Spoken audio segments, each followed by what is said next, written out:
അസ്സലാമു അലൈക്കും വറഹ്മത്തുള്ളാഹി വബറകാതുഹു. ഔലിയാക്കളെ അനുസ്മരിക്കുകയും അവരെ സ്നേഹിക്കുകയും അവരുടെ മാർഗം പിൻപറ്റി ജീവിക്കുകയും ചെയ്യുക എന്നത് ഒരു മുസ്ലിമിനെ സംബന്ധിച്ചിടത്തോളം അവൻ്റെ ജീവിതത്തിൽ ഏറ്റവും അനിവാര്യമായ ഒരു വിഷയമാണ്. അല്ലാഹു സുബ്ഹാനഹു വ തആല പരിശുദ്ധ ഖുർആനിൽ അംബിയായിനെ പരിചയപ്പെടുത്തുന്നതോടൊപ്പം വ്യത്യസ്ത രീതിയിൽ ജീവിതം നയിച്ച ഒരുപാട് ഔലിയാക്കളെ അല്ലാഹു തആല നമുക്ക് പരിചയപ്പെടുത്തി തരുന്നുണ്ട്.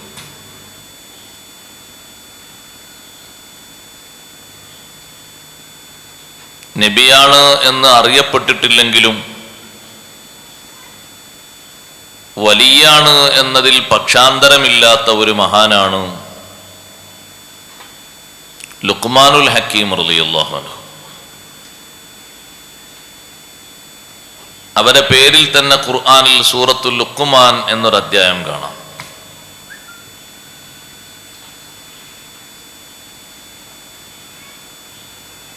ഒരുപാട് കാലം അടിമയായി ജീവിച്ച ഒരു മഹാനാണ് ഈ ലുഖ്മാനുൽ ഹക്കീം റളിയല്ലാഹു അൻഹു എന്ന മഹാൻ. പക്ഷെ ഔലിയാക്കളിൽ നിന്ന്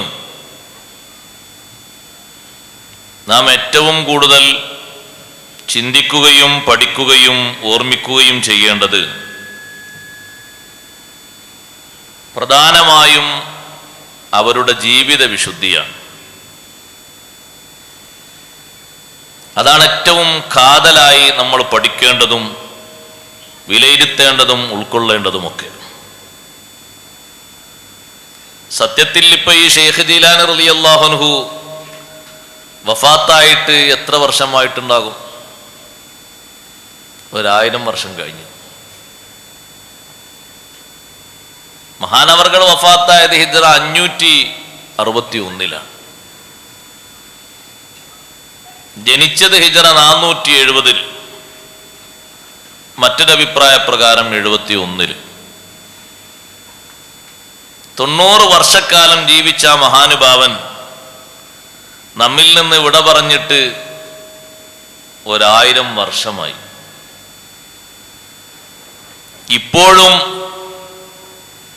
എല്ലാ ഭാഗങ്ങളിലും അവരെ അനുസ്മരിക്കാനുള്ള ഏറ്റവും പ്രധാനപ്പെട്ട കാരണം അവരുടെ ആ പരിശുദ്ധമാർന്ന ജീവിതമാണ്. മുഅ്മിനീങ്ങൾ ഏറ്റവും കൂടുതൽ കാതലായി ജീവിതത്തിലേക്ക് പകർത്തേണ്ടത് ആ ശൈലികളാണ്. അവരെത്തിച്ചേർന്ന ഉന്നതമായ മഖാമിലേക്കൊന്നും നമുക്ക് എത്താൻ സാധിക്കുമെന്ന് തോന്നുന്നില്ല. കാരണം അതിന് നമ്മുടെ ഈ ആയുഷ്കാലത്തുള്ള ഈ ചെറിയ ആ അധ്വാനം പോരാ. ഒന്നാമതായി നിങ്ങൾ നോക്ക്, ആളുകൾക്ക് ഏറ്റവും കൂടുതൽ മടിയുള്ള ഒരു വിഷയം എന്താണ്? നമ്മുടെ സമൂഹത്തിന്, മുസ്ലിം സമൂഹത്തിന് ഏറ്റവും മടിയുള്ളൊരു വിഷയം എന്താണ്? ഇപ്പോ പറയാൻ പറ്റുമോ മോനെ? ഏറ്റവും മടിയുള്ളൊരു വിഷയം ദീനീയായ അറിവ് പഠിക്കുക എന്നുള്ളതാണ്, അല്ലേ? ആണ്. എത്ര സൗകര്യങ്ങളാണ് അല്ലാഹു നമുക്ക് ചെയ്തെന്ന്. പക്ഷെ ആളുകൾക്കതിന് എല്ലാവരും പറയുന്നു എന്തില്ല, സമയമല്ല. ശയ്യാവലംബിയാകുന്നത് വരെ പറയുന്നൊരു പറച്ചിലാണത്. നേരമില്ല. നേർക്ക് നേരെ നോക്കുകയാണെങ്കിൽ നമുക്ക് ഇൽമ് വളരെ കുറവാണ്. വളരെ കുറവ് എന്ന് പറഞ്ഞാൽ വളരെ കുറവാണ്. അതുകൊണ്ടാണ് ആശങ്കകൾ വർദ്ധിക്കുന്നത്, സംശയങ്ങൾ കൂടിക്കൂടി വരുന്നത്. സംശയങ്ങളും ആശങ്കകളൊക്കെ നമ്മുടെ മനസ്സിൽ ഇങ്ങനെ കൂടി വരാനുള്ള കാരണം ഇൽമിന്റെ കുറവാണ്.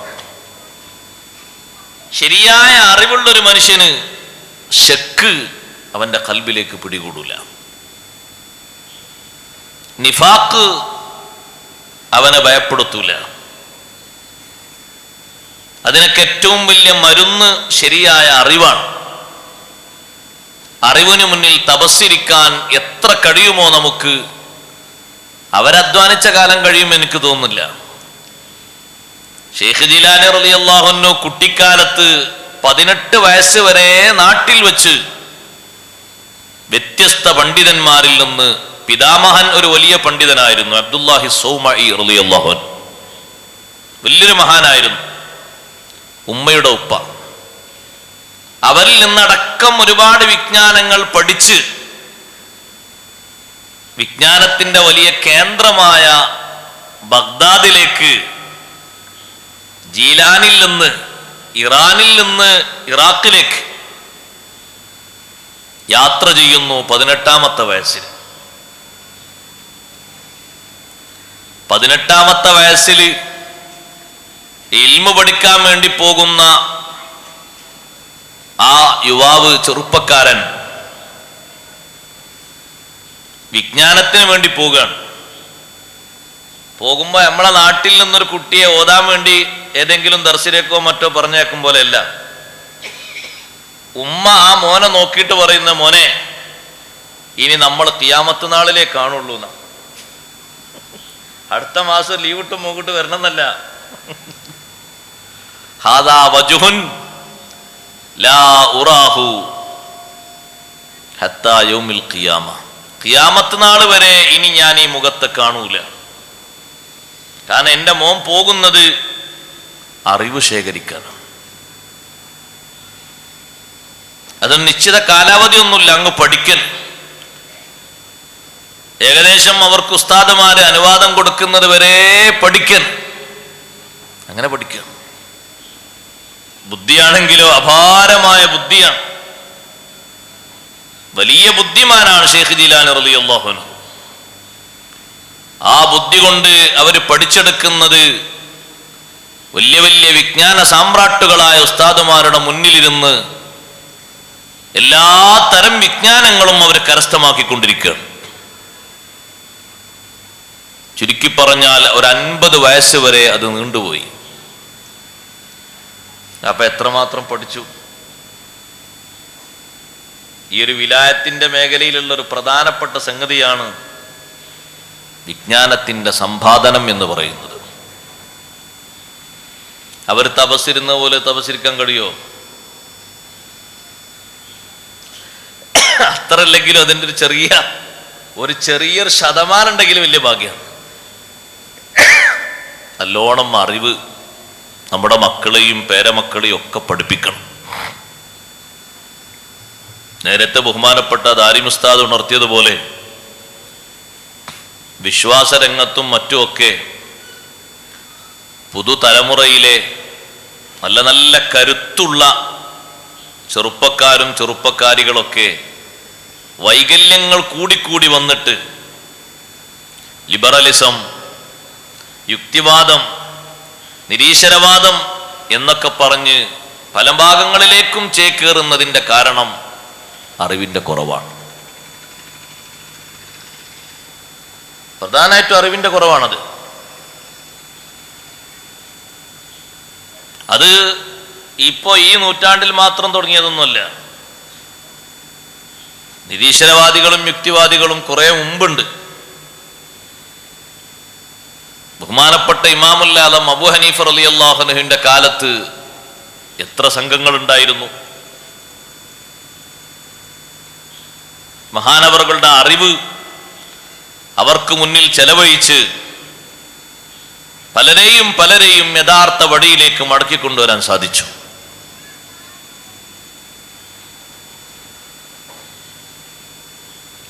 അള്ളാഹു ഉണ്ടോ ഇല്ലേ എന്നൊരു വിഷയത്തിൽ ഇമാമുൽ ആലം അബൂ ഹനീഫ റളിയല്ലാഹു അൻഹുവിനോട് സംവാദം നടത്താൻ വേണ്ടി അന്നത്തെ ഒരു കൂട്ടം യുക്തിവാദികൾ, നിരീശ്വരവാദികൾ മഹാനവറുകൾക്കൊരു ഡേറ്റ് നിശ്ചയിച്ചു കൊടുത്തു. വെള്ളിയാഴ്ചയാണ് ദിവസം. ജുമാ നിസ്കാരമൊക്കെ കഴിഞ്ഞിട്ടാണ്.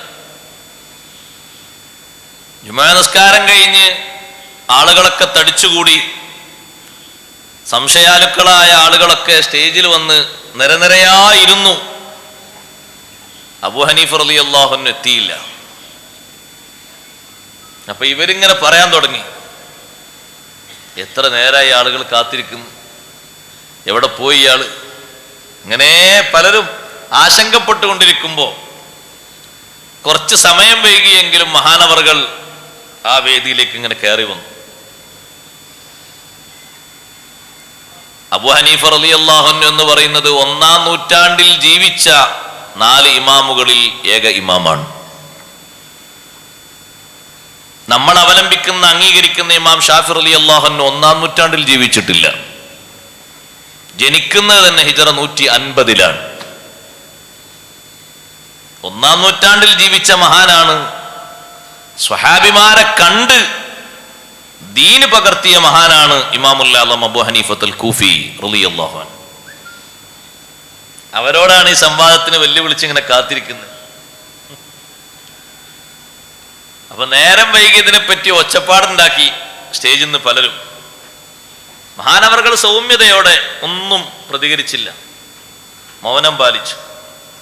എന്നിട്ട് അവരോട് പറഞ്ഞു, നിങ്ങൾക്കൊക്കെ ഈ അടുത്താണ്, ജുമാ കഴിഞ്ഞ് ആളുകളൊക്കെ എത്തുമ്പോൾ നിങ്ങൾക്ക് പെട്ടെന്ന് ഓടി വരാൻ പറ്റും. ഞാൻ ഒരു പുഴയുടെ അപ്പുറത്താണ് താമസിക്കുന്നത്. ഒരു തോണിയോ ബോട്ടൊക്കെ കയറി ഇങ്ങോട്ട് കടവ് കടന്നിട്ട് വേണം ഇങ്ങോട്ട് എത്താൻ. അപ്പൊ കുറച്ച് നേരം വൈകും. ഞാനിങ്ങനെ വരുന്ന വഴിക്ക് കപ്പിത്താനില്ലാതെ ഓടിക്കൊണ്ടിരിക്കുന്ന ഒരു കപ്പൽ കണ്ടപ്പോൾ അതിൽ കയറിയിട്ടാണ് ഞാൻ ഇങ്ങോട്ട് പോകുന്നത് എന്ന് പറഞ്ഞു. പെട്ടെന്ന് സംവാദം അവസാനിപ്പിക്കണല്ലോ, അതിനാണ് ഇങ്ങനെ പറഞ്ഞത്. കപ്പിത്താനില്ലാതെ ഓടിക്കൊണ്ടിരിക്കുന്ന ഒരു കപ്പൽ, അതിൽ യാത്ര ചെയ്ത് പെട്ടെന്ന് ഇങ്ങോട്ട് വന്നു, അങ്ങനെയാണ് ഇവിടെ എത്തിയെന്ന് പറഞ്ഞു. അപ്പൊ ഇവരൊക്കെ സദസ്സിന്ന് ഒച്ചപ്പാടുണ്ടാക്കി, ഇത് എന്ത് മടയത്തര, എന്ത് മണ്ടത്തര നിങ്ങൾ പറയുന്നത്? കപ്പിത്താനില്ലാതെ ഒരു കപ്പൽ അങ്ങനെ ഓട്? അപ്പൊ അബൂ ഹനീഫ റളിയല്ലാഹു അൻഹു പറഞ്ഞു, ഞാനൊരു കപ്പൽ പറഞ്ഞപ്പോഴേക്ക് നിങ്ങൾ ഈ രൂപത്തിൽ അതിനെ മടയത്തരെന്നും മണ്ടത്തരെന്നും മറ്റൊക്കെ പറഞ്ഞെങ്കിൽ ഏറ്റവും വലിയ പരമമായ മടയന്മാരും മണ്ടന്മാരും നിങ്ങളല്ലേ? വ്യത്യസ്ത രൂപത്തിൽ വിവരിച്ചാലും വർണ്ണിച്ചാലും സൗന്ദര്യം തീർക്കാൻ കഴിയാത്ത, എഴുതി തീർക്കാനും പറഞ്ഞു തീർക്കാനും കഴിയാത്ത ഈ സുന്ദരമായ ഈ പ്രപഞ്ചം എത്ര സൗന്ദര്യത്തോടെയാണ് ഇതിനെ നിയന്ത്രിച്ച് മുന്നോട്ട് പോയിക്കൊണ്ടിരിക്കുന്നത്. ഇത്രയും വലിയ ഈ പ്രപഞ്ചം രാപ്പകല് ഭേദമാകുന്ന സൂര്യന്റെയും ചന്ദ്രന്റെയും ഗാലക്സികളുടെയൊക്കെ അതിൻ്റെ ചലനവും നിശ്ചലനവും ഒക്കെ കൃത്യമായി നിർണയിച്ച് മനുഷ്യർക്ക് മാത്രമല്ല എല്ലാ സൃഷ്ടികൾക്കും അതിൻ്റെ ഉപകാരങ്ങളൊക്കെ കിട്ടുന്ന വിധത്തിൽ അതിനെ സംവിധാനിച്ച് ഇതിനെ നടത്താൻ ഒരു നിയന്ത്രിക്കുന്ന ആളില്ലെന്ന് പറയുന്ന നിങ്ങളല്ലേ ഏറ്റവും വലിയ മടയന്മാർ? ഒരു ചെറിയ കപ്പല് അത് ഓട്ടിക്കൊണ്ടുപോകാൻ ഒരാളില്ല എന്ന് പറയുമ്പോ ഇത്രമാത്രം നിങ്ങൾ എന്നെ പരിഹസിച്ചു, എന്നെ കളിയാക്കിയെങ്കിൽ ഒന്ന് ചിന്തിക്കൂ. ഒരു ദിവസവും മുടക്കമില്ലാതെ സഞ്ചരിച്ചു കൊണ്ടിരിക്കുന്ന, കറങ്ങിക്കൊണ്ടിരിക്കുന്ന സൂര്യൻ, അതും ഒരേ റൂട്ടിലൂടെയല്ല കറങ്ങുന്നത്, ഒരേ സമയവുമല്ല, വ്യത്യസ്ത രൂപമുണ്ടതിന്. രാവും പകലും എന്നും 12 അല്ലല്ലോ, മാറ്റല്ലേ? മാറ്റമുണ്ട്. ഒരു വർഷത്തിൽ തന്നെ സൂര്യനും ചന്ദ്രനൊക്കെ ഇങ്ങനെ ഉദിച്ച് പ്രത്യക്ഷപ്പെട്ടിരിക്കുന്നുണ്ട്. ഒരേ കാലാവസ്ഥയല്ലല്ലോ. ചിലപ്പോൾ നല്ല ചൂട്, ചിലപ്പോൾ നല്ല തണുപ്പ്, ചിലപ്പോൾ രണ്ടിനും ഇടയിലുള്ളൊരു കാലം, ചിലപ്പോൾ മഴ പെയ്യുന്ന കാലം. എന്തൊരു വ്യത്യസ്തത! സംവാദം അവസാനിച്ചു. ആയത്തും ഹദീസൊന്നും കൂടുതലായി പ്രയോഗിക്കേണ്ടി വന്നില്ല. ആ ഇരിക്കുന്ന വേദിയിലിരിക്കുന്ന മുഴുവൻ ആളുകളെയും കപ്പിത്താനില്ലാത്തൊരു കപ്പൽ ഓടിക്കൊണ്ടിരിക്കുന്നതിനെ സംബന്ധിച്ച് മഹാനവറുകൾ ഉദാഹരിച്ചതോടുകൂടെ വിഷയം ഏകദേശം തീർപ്പായി. അത്ഭുതല്ലേ സഹോദരങ്ങളെ, മഹാനവറുകളുടെ ആ വിശാലമായ ബുദ്ധിയുടെ മുന്നിൽ ആ ഇരിക്കുന്ന ആളുകൾ അവരുടെ ഇൽമൊക്കെ അംഗീകരിച്ച് സമ്മതിച്ചു. അവരുടെ വിശ്വാസ വൈകല്യങ്ങൾ വലിച്ചെറിഞ്ഞു. നമ്മുടെ ഈമാൻ തെറ്റിപ്പോകാതിരിക്കാൻ സഹായകമായി നമ്മിൽ ഉണ്ടാകേണ്ടത് ഇൽമാണ്. ഈമാനിനെയും അമലിനെയും സൗന്ദര്യപ്പെടുത്തേണ്ട പ്രധാനപ്പെട്ട മാധ്യമം ഇൽമു കൊണ്ടാണ്. അത് നേടിയെടുക്കണം. അതിന് നമ്മുടെ പള്ളിയും മദ്രസയും സംവിധാനങ്ങളൊക്കെ ഉപയോഗപ്പെടുത്തണം. നമുക്ക് നേതൃത്വം നൽകുന്ന ഉസ്താദുമാരെ ഉപയോഗപ്പെടുത്തണം. നന്നായി അറിവ് പഠിച്ചുകൊണ്ടിരിക്കണം. ഔലിയാക്കളുടെ സ്വഭാവങ്ങളും സംസ്കാരങ്ങളും രീതികളുമൊക്കെ പരിശുദ്ധ ഖുർആൻ വിശദീകരിച്ച് നമുക്ക് പഠിപ്പിച്ചു തന്നപ്പോൾ റബ്ബ് സുബ്ഹാനഹു വ തആല ഖുർആനിൽ ഔലിയാക്കളെ പറ്റി മൊത്തം പറഞ്ഞ ഒരു വാക്കാണ്, ഒരു ആയത്താണ് നേരത്തെ ഓതിയത്. എല്ലാവരെയും ശ്രദ്ധ ക്ഷണിച്ചുകൊണ്ട് അല്ലാഹു ആദ്യം തന്നെ ഔലിയാഇന്റെ മഹത്വമാണ് പറഞ്ഞത്. അലാ ഇന്ന ഔലിയാ അല്ലാഹി ലാ ഖൗഫുൻ അലൈഹിം വലാ ഹും യഹ്സനൂൻ. അറിയണം, അലാ അറിയണം, ശ്രദ്ധിക്കണം. ഇന്ന ഔലിയാ അല്ലാഹ്, അല്ലാഹുവിന്റെ ഔലിയാ, ഔലിയാക്കളെന്ന് പറയപ്പെടുന്ന വലിയൊരു വിഭാഗം മഹാന്മാർ, അതിൽ ആണും ഉണ്ട് പെണ്ണും ഉണ്ട്, അതേ ചെറുപ്രായക്കാരും ഉണ്ട് പ്രായമുള്ളവരും ഉണ്ട്. ഔലിയാ അല്ലാഹി ലാ ഖൗഫുൻ അലൈഹിം വലാ ഹും യഹ്സനൂൻ. ലാ ഖൗഫുൻ അലൈഹിം, അവർക്കുമേൽ ഭയമില്ല, വരാനിരിക്കുന്ന ഭാവി ജീവിതത്തെക്കുറിച്ച് ഭയപ്പാടൊന്നുമില്ല. വലാഹും യഹ്സനൂൻ, കഴിഞ്ഞകാല ജീവിതത്തെപ്പറ്റി അവർ ദുഃഖിതരും അല്ല. ഒരു വിഷയത്തെപ്പറ്റിയും അവർക്ക് ഭയമില്ല. എന്തേ ഈ ഭയവും ദുഃഖവും ഇല്ലാതിരിക്കാനുള്ള കാരണം? ഔലിയാക്കൾ ആരാണ് എന്ന് പറയുന്നതിന്റെ മുമ്പ് അവരാരാണ് എന്ന് തൊട്ടടുത്ത ആയത്തിൽ പറയുന്നുണ്ട്. എങ്ങനെയാണ് അവരെ നോക്കി കാണേണ്ടത് എന്നും പറയുന്നുണ്ട്.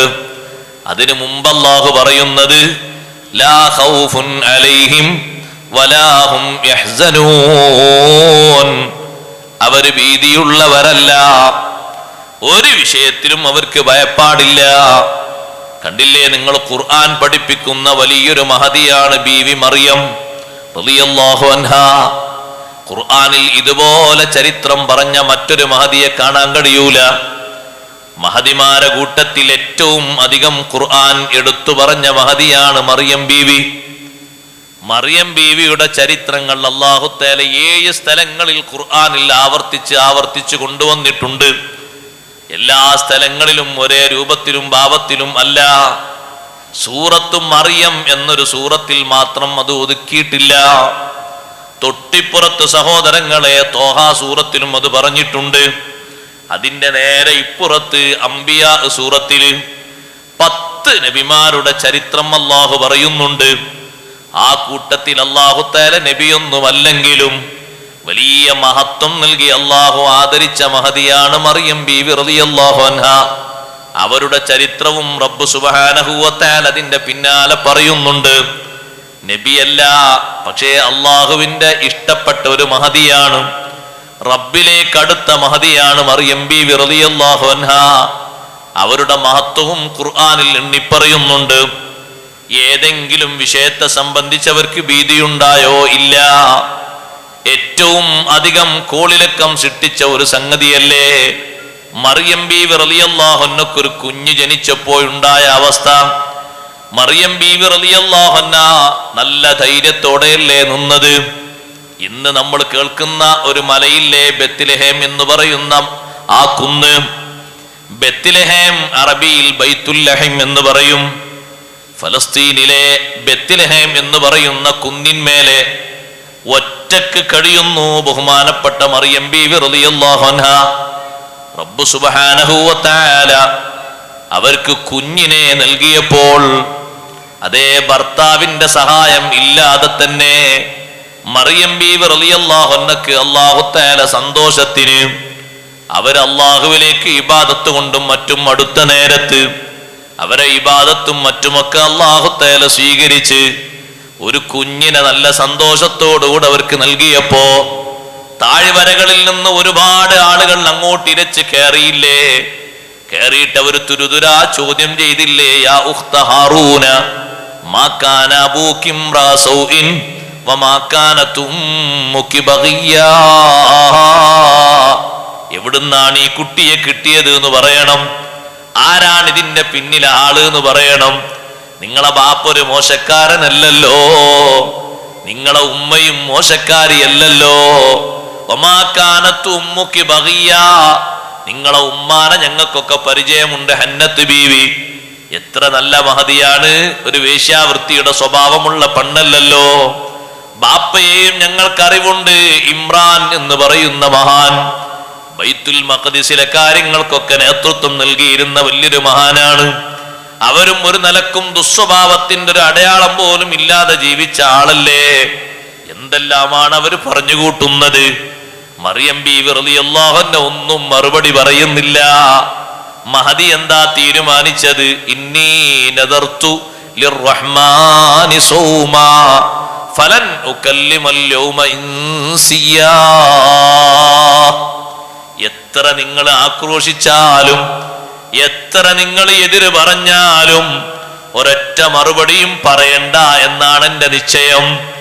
എന്താണ് എന്റെ തീരുമാനം? ഇന്നി നദർതു ലിർറഹ്മാനി സൗമാ, റഹ്മാനായ റബ്ബിന് വേണ്ടി മൗനം നേർച്ചയാക്കിയിട്ടുണ്ട് ഞാൻ. ഇന്ന് മൗനമാണ് എന്റെ പരിപാടി. ചീത്ത വിളിക്കുമ്പോൾ സഹോദരങ്ങളെ പലരുടെയും രക്തം തിളക്കൂലേ? ഔലിയായിന്റെ രക്തം അങ്ങനെ തിളക്കൂല. ഇഷ്ടംപോലെ പറയാനുള്ള ആൾക്കാർ പറയും. നമ്മളത് ഒന്ന് കഴിഞ്ഞാൽ രണ്ടാമത്തേനും തിളക്കൂലേ? കാരണം നമ്മളാ സ്റ്റേജിലേക്കൊന്നും എത്താനായിട്ടില്ല. എത്ര ചീത്ത പറഞ്ഞാലും ഒരു രക്തം തിളക്കൂല, അവരങ്ങനെ ഇരിക്കും. ചിലപ്പോൾ ആ ചീത്ത പറയുന്ന ആളോട് ചിരിച്ചു, ചിലപ്പം ചീത്ത പറയുന്ന ആളോട് സലാം പറഞ്ഞ് അല്ലാഹു തആല എനിക്ക് മാപ്പാക്കി തരട്ടെ എന്ന് പറയും. ചിലപ്പോൾ അയാൾക്ക് വല്ല സ്വതക്കയും കൊടുത്തു വിടും. നമ്മളെ കിട്ടുമോ ചീത്ത പറയുന്ന ഒരാൾക്ക് എന്തെങ്കിലും 10, 50, 100 കൊടുക്കാൻ? എന്തെങ്കിലും അവർക്ക് കൊടുത്തിട്ട് അവരെ പിരിച്ചുവിടാൻ നമ്മളെ കിട്ടും. അവനക്ക് കാശ് കൊടുക്കുന്നു, പിന്നാമ്പറം നോക്കി 2 കൊടുക്കാന്ന് പറയില്ലേ സാധാരണ. പക്ഷെ അവരെ സ്വഭാവം രീതി അങ്ങനെയല്ല. കാരണം അവരെ മനസ്സിൽ ഈ ഒരു വിഷയത്തെ പറ്റിയുള്ള ഒരു വെപ്രാളമോ ബേജാറോ ഭയപ്പാടോ ഒന്നുമില്ല. അതിലവർക്ക് ആ സാധുവിന് അറിവില്ലാത്തതുകൊണ്ടല്ലേ. സാരല്ല, നമ്മളെ കാരണം കൊണ്ട് അവൻ കൊടുക്കണ്ടല്ലോ, അല്ലാഹ് മാപ്പായി കൊടുക്കട്ടെ, അങ്ങനെയാണ് അവർ പറയാ. അല്ലാഹ് പുറത്തു കൊടുക്കട്ടെ എന്ന് പറയും. എത്രമാത്രം അതിനൊക്കെ ഒരു കരുത്ത് വേണം മനസ്സിന്. എത്ര ചീത്ത പറഞ്ഞു എന്നറിയോ സഹോദരന്മാരെ, സഹോദരിമാരെ. സുബ്ഹാനല്ലാഹ്, ഒരു ചീത്ത വാക്കെങ്ങാനും ഏതെങ്കിലും ഒരു നിലക്ക് നമ്മളെ പറ്റി പറഞ്ഞു എന്നുള്ള ഒരു റിസൾട്ട് കിട്ടിയാൽ മതി. മൊബൈൽ എടുത്ത് തിരിച്ച് അങ്ങോട്ടുള്ള പ്രതികരണം എന്തായിരിക്കും? അന്ന് മൈക്കിലൂടെ പറയാൻ പറ്റൂല, ഓൺലൈൻ മൈക്ക് പോകും, പിന്നെ അത് വേറെ കട്ട് ചെയ്യും, അതുകൊണ്ടാ പറ്റൂല എന്നാണ്. കേൾക്കാൻ തന്നെ പറ്റാത്ത പിന്നെ എങ്ങനെ പറയണ്? അത്രയധികം ഇവര് വന്നങ്ങനെ ചീത്ത പറഞ്ഞു ഈ ആളുകൾ. പക്ഷേ മഹദി അങ്ങനെ തീരുമാനിച്ചു, ഒരാൾക്കും ഫലൻ നുകല്ലിമൽ യൗമ ഇൻസിയ, ഒരാളോടും ഒരു മറുപടിയും സംസാരിക്കണ്ട എന്നാണ് ഇന്ന് തീരുമാനം. അപ്പൊ പറഞ്ഞ ആൾക്കാർ ഇങ്ങനെ പറഞ്ഞ് അവസാനം അവര് പറഞ്ഞു, മറുപടി കിട്ടാതെ ഞങ്ങൾ ഇവിടുന്ന് പോകുന്ന ഒരു പണിയില്ല, എന്തെങ്കിലും മറുപടി ഞങ്ങൾക്ക് തരണം എന്ന് പറഞ്ഞു. അവസാനം മറിയം ബീവി റളിയല്ലാഹു അൻഹ എന്ത് ചെയ്തു? ഫഅശാറത് ഇലൈഹി, തൊട്ടിലിൽ കിടക്കുന്ന കുഞ്ഞിലേക്കൊന്നിങ്ങനെ ചൂണ്ടിക്കാണിച്ചു കൊടുത്തു. നിങ്ങൾക്ക് കിട്ടേണ്ടത് എന്താ? ഈ കുട്ടിയുടെ പിതൃത്വല്ലേ നിങ്ങൾ ചോദിച്ചു വരുന്നത്? പിതാവാരാണ്, എങ്ങനെയാണ് ഈ കുട്ടി ജനിച്ചത് എന്നൊക്കെയല്ലേ നിങ്ങൾക്കറിയേണ്ടത്? തൊട്ടിലേക്ക് ചൂണ്ടിക്കാണിച്ചു കൊടുത്തു. അപ്പൊ അവർ ചോദിച്ചു, കൈഫ നുകല്ലിമു മൻ കാന ഫിൽ മഹദി സ്വബിയ്യൻ, തൊട്ടിലിൽ കിടക്കുന്ന കുട്ടിയോട് ഞങ്ങൾ എങ്ങനെ സംവദിക്കാനാണ് എന്നവർ പറയുമ്പോഴേക്ക് അല്ലാഹു തആല മറിയം ബീവിക്ക് നൽകിയ സന്തോഷം നോക്ക് നിങ്ങൾ. ഇത്രയും ചീത്ത പറഞ്ഞ ആളുകളൊക്കെ മുട്ടുമടക്കി അവിടെ ഇരുന്ന് മാപ്പാക്കണേ, പൊരുത്തപ്പെട്ടു തരണേ എന്ന് പറയാൻ കാരണമാകുന്ന രീതിയിൽ തൊട്ടിലിൽ കിടക്കുന്ന കുഞ്ഞു പറഞ്ഞു, ഇന്നി അബ്ദുല്ലാഹ് ആതാനിയൽ കിതാബ വജഅലനീ നബിയ്യാ വജഅലനീ മുബാറകൻ ഐനമാ കുന്തു വഔസാനി ബിസ്സലാത്തി വസ്സകാത്തി മാ ദുംതു ഹയ്യാ വബറം ബിവാലിദതി വലം യജ്അൽനീ ജബ്ബാറൻ ശഖിയ്യാ വസ്സലാമു അലയ്യ യൗമ വുലിദ്തു വയൗമ അമൂതു വയൗമ ഉബ്അസു ഹയ്യാ. എല്ലാറ്റിനും ഉള്ള മറുപടിയാ കൊടുത്തത്. ഈ മറുപടി കേട്ട ഉടനെ തന്നെ ചീത്ത പറഞ്ഞവരുടെ സ്വഭാവം മാറ്റി മാപ്പപേക്ഷക്ക് വന്നു. എന്തെല്ലാം മറിയം ബീവിയെ പറ്റി അവര് പറഞ്ഞു. വിജയിച്ചത് ആരാണ്? സഹോദരിമാരെ, സഹോദരങ്ങളെ, മറിയം ബീവി റളിയല്ലാഹു അൻഹയാണ്. മഹദിക്ക് പിന്നീട് മഹത്വം ജനങ്ങൾക്കിടയിൽ അല്ലാഹു വർദ്ധിപ്പിച്ചു കൊടുത്തില്ലേ?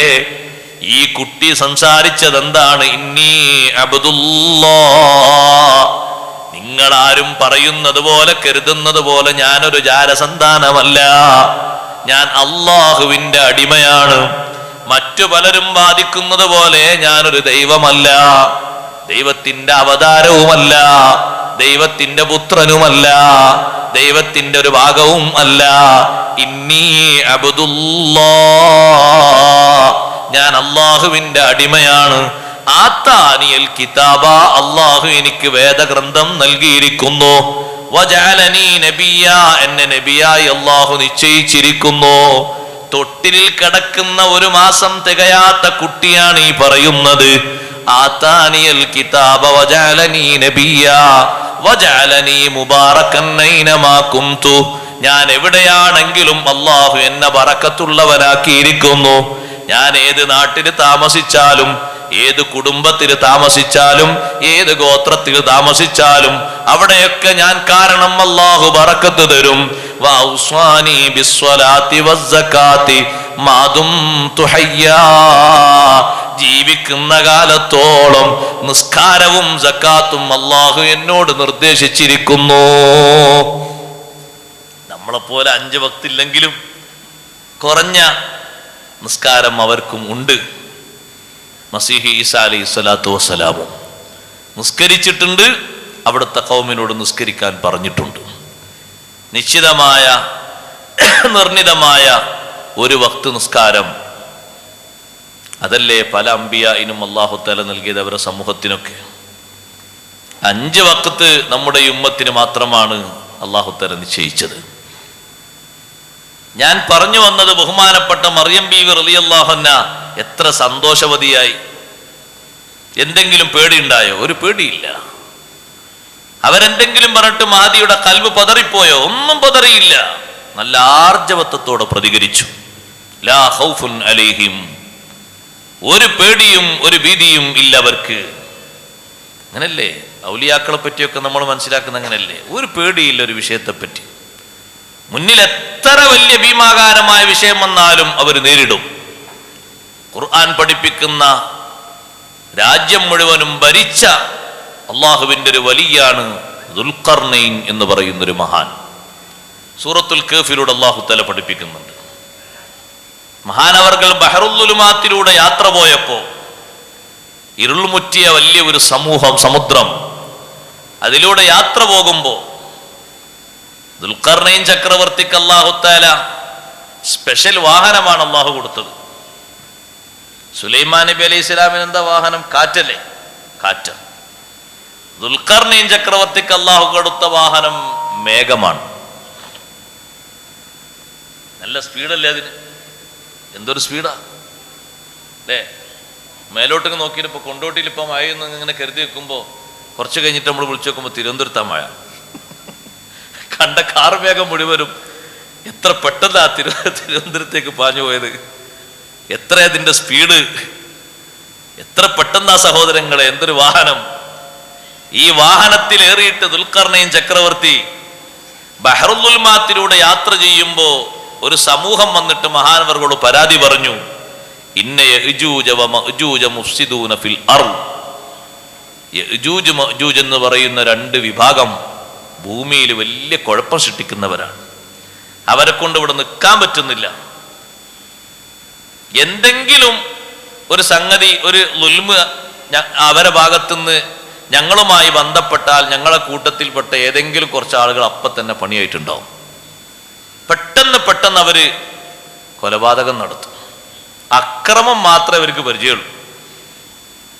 അതുകൊണ്ട് അവരെ ഒരു ഭാഗത്ത് ഒതുക്കി നിർത്താൻ ഫഹൽ നജഅലു ലക ഖർജൻ അലാ അൻ തജഅല ബൈനനാ വബൈനഹും സദ്ദ, അവർക്കും ഞങ്ങൾക്കും ഇടയിൽ വലിയ ഒരു മറ സൃഷ്ടിച്ചു തരണം.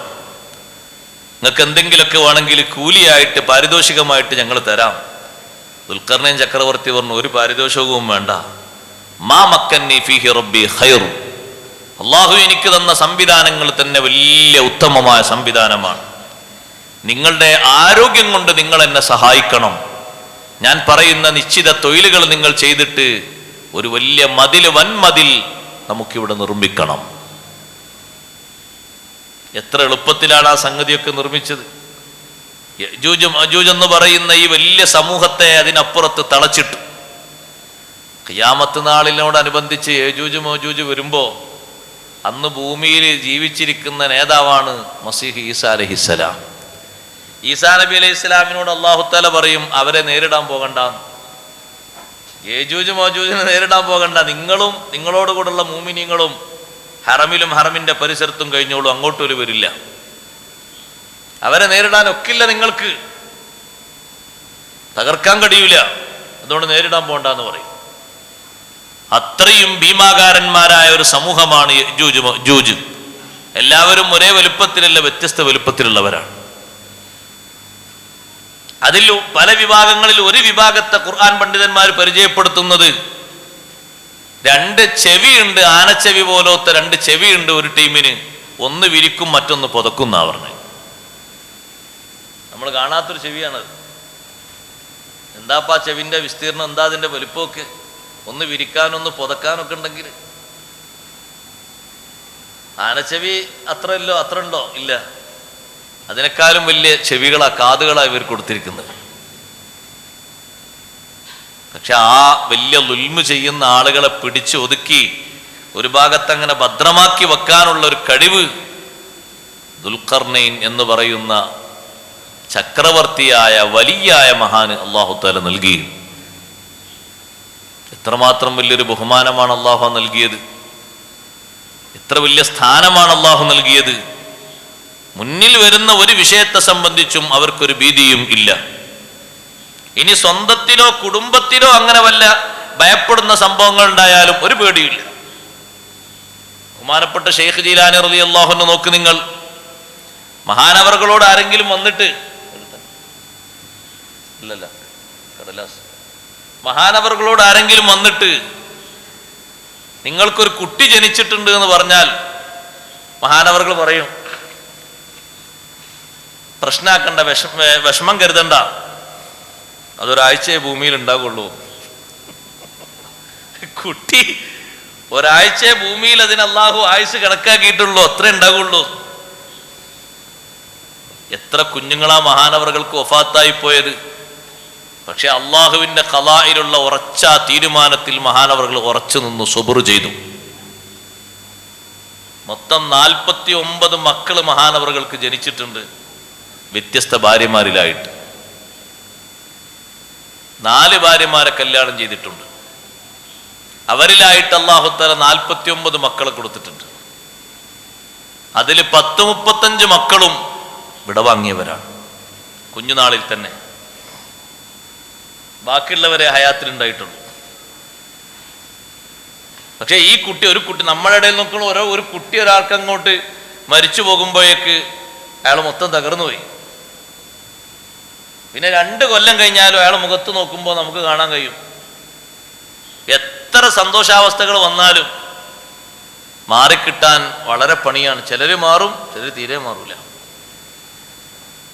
അവർക്ക് അല്ലാഹു തആല നൽകിയ അത്രയും വലിയ ഹിമ്മത്ത്, മനക്കരുത്ത് ഈമാനിന്റെയും തഖ്വയുടെയും പേരിലാണ്.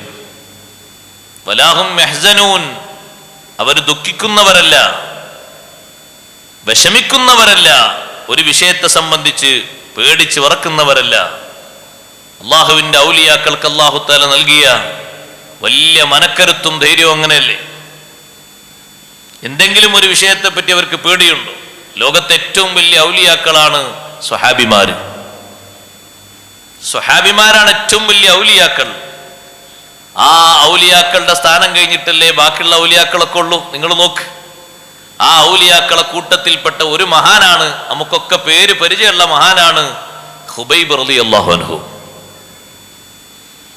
ഖുബൈബ് റളിയല്ലാഹു അൻഹുവിന് ബദറിൽ വെച്ച് ഹാരിസ് എന്ന് പറയുന്ന ഒരു മനുഷ്യനെ വകവരുത്തിയതിന് പക വീട്ടാൻ വേണ്ടി മക്കയിലേക്ക് ബദറിന്റെ ശേഷം ഖുബൈബ് റളിയല്ലാഹു അൻഹും സംഘവും പോയപ്പോ ഖുബൈബ് റളിയല്ലാഹു അൻഹുവിനെയും കൂട്ടരെയും ഹുദൈൽ ഗോത്രക്കാരെന്ന് പറയുന്ന മക്കയിലൊരു ഗോത്രം പിടിച്ചടക്കി അറസ്റ്റ് ചെയ്തു. അവസാനം ഹാരിത്തിന്റെ മക്കൾ ഖുബൈബിനെ വിലക്ക് വാങ്ങി. ഞങ്ങളെ ബാപ്പയെ ബദറിൽ വെച്ച് വകവരുത്തിയ ആളാണ്, ഖുബൈബിനെ ഞങ്ങൾക്ക് വേണം. ഹുദൈൽ ഗോത്രക്കാർ ഖുബൈബ് റളിയല്ലാഹുവിനെ വിറ്റു ഹാരിത്തിന്റെ മക്കൾക്ക്. ഹാരിത്തിന്റെ മകളായ സൈനബ് എന്ന് പറയുന്ന മകളുടെ വീട്ടിലാണ് ഖുബൈബ് റളിയല്ലാഹുവിനെ തടവിലാക്കിയത്. സൈനബ് എന്ന മകളോട് ഖുബൈബ് റളിയല്ലാഹുവിനെ പറഞ്ഞു, നിങ്ങളെ സഹോദരന്മാരും മറ്റും കൂടിയിട്ട് അവരെന്നെ വധിക്കും. അതിൽ പേടിയൊന്നുമില്ല, പക്ഷെ ആ ഡേറ്റ് അവർ ഫിക്സ് ചെയ്ത് കഴിഞ്ഞാൽ ഒന്ന് അറിയിക്കണം. ഒന്ന് ഒരുങ്ങാനാണ്, യാത്രക്ക് വേണ്ടി ഒന്ന് ഒരുങ്ങാൻ. ഡേറ്റ് ഫിക്സ്ഡ് ആക്കിയപ്പോ സൈനബ് എന്ന് പറയുന്ന ആ പെണ്ണ് വന്നിട്ട് പറഞ്ഞു, ഡേറ്റ് ഒക്കെ ഫിക്സ്ഡ് ആക്കി തീരുമാനിച്ചു, ഇന്ന ദിവസം നിങ്ങളെ തൂക്കിലേറ്റാൻ പോവുകയാണ്, കഴിമരത്തിലേറ്റാൻ വേണ്ടി പോവുകയാണ്. ഖുബൈബ് റളിയല്ലാഹുവിന്റെ പെണ്ണിനോട് പറഞ്ഞു, ഒരു കത്തി വേണം. എന്തിനാ കത്തി? ശരീരത്തിൽ നിന്ന് നീക്കേണ്ട രോമങ്ങളൊക്കെ നീക്കണം, മുറിക്കേണ്ട നഖങ്ങളൊക്കെ മുറിച്ചു മാറ്റി ഒന്ന് വൃത്തിയാകണം, യജമാനനായ റബ്ബിലേക്കുള്ള യാത്രക്ക് ഒരുങ്ങണം, അതിനൊരു കത്തി എനിക്ക് വേണം. ഒരു കത്തി സൈനബ് എന്ന് പറയുന്ന മകള് കൊടുത്തു. ഖുബൈബ് റളിയല്ലാഹു അൻഹു അതുകൊണ്ട് നഖം മുറിച്ചു, മീശ വെട്ടി, ശരീരത്തിന്റെ നീക്കേണ്ട ഭാഗത്തുള്ള രോമങ്ങളൊക്കെ നീക്കിയിട്ട് വൃത്തിയായി ഇരിക്കുന്ന നേരത്ത് കയ്യിൽ കത്തിയുണ്ട്. അപ്പോഴാണ് ചെറിയ ഒരു കുട്ടി, ഈ സൈനബിന്റെ ചെറിയൊരു കുട്ടി, മുട്ടുകുത്തി നടക്കുന്ന ഒരു കുട്ടി, വീട്ടിന്റെ ഉള്ളിലൂടെ ഇങ്ങനെ ഓടി നടക്കുന്നതിനിടയില് ഖുബൈബ് റളിയല്ലാഹു അൻഹു താമസിക്കുന്ന റൂമിലേക്ക് ആ കുട്ടി കയറി ചെന്നു. ഖുബൈബ് റളിയല്ലാഹു അൻഹു ആ ചെറിയ കുട്ടിയെ വാത്സല്യത്തോടെ എടുത്ത് മടിയിലേക്ക് കയറ്റി വെച്ചു. സുബ്ഹാനല്ലാഹ്, സൈനബ് എന്ന് പറയുന്ന മകള് പുറത്തുനിന്ന് ഇങ്ങനെ നോക്കിയിട്ടൊരു ബേജാറാ പെണ്ണിന്. ഖുബൈബ് തടവുകാരനാണ്, ഒരു കയ്യിൽ കത്തിയാണ്, മറ്റേ കൈ കൊണ്ട് കുട്ടിയെ എടുത്ത് മടിയിലേക്ക് ഇരുത്തിയിട്ടുണ്ട്. ഈ പെണ്ണിങ്ങനെ ബേജാറാകുന്നത് ഖുബൈബ് റളിയല്ലാഹു അൻഹു കണ്ടപ്പോ ആ പെണ്ണിനോട് ചോദിച്ചു, മോളെ, ഈ കുട്ടിയെ ഞാൻ എന്തെങ്കിലും ചെയ്യുമെന്ന് നിങ്ങൾ പേടിക്കുന്നുണ്ടോ? ഇല്ല കേട്ടോ, കുട്ടിയെ ഞാനൊന്നും ചെയ്യില്ല. കുട്ടിയോടുള്ള വാത്സല്യം കൊണ്ട്, സ്നേഹം കൊണ്ട് എടുത്ത് മടിയിലേക്ക് കയറ്റി വെച്ചതാണ്. ആ കുട്ടിയെ ഒന്ന് തലോടിക്കൊണ്ട് ഖുബൈബ് റളിയല്ലാഹു അൻഹു കുട്ടിയെ ഇറക്കി വിട്ടു. കുട്ടി ഉമ്മാന്റെ അടുത്തേക്ക് തന്നെ എത്തി.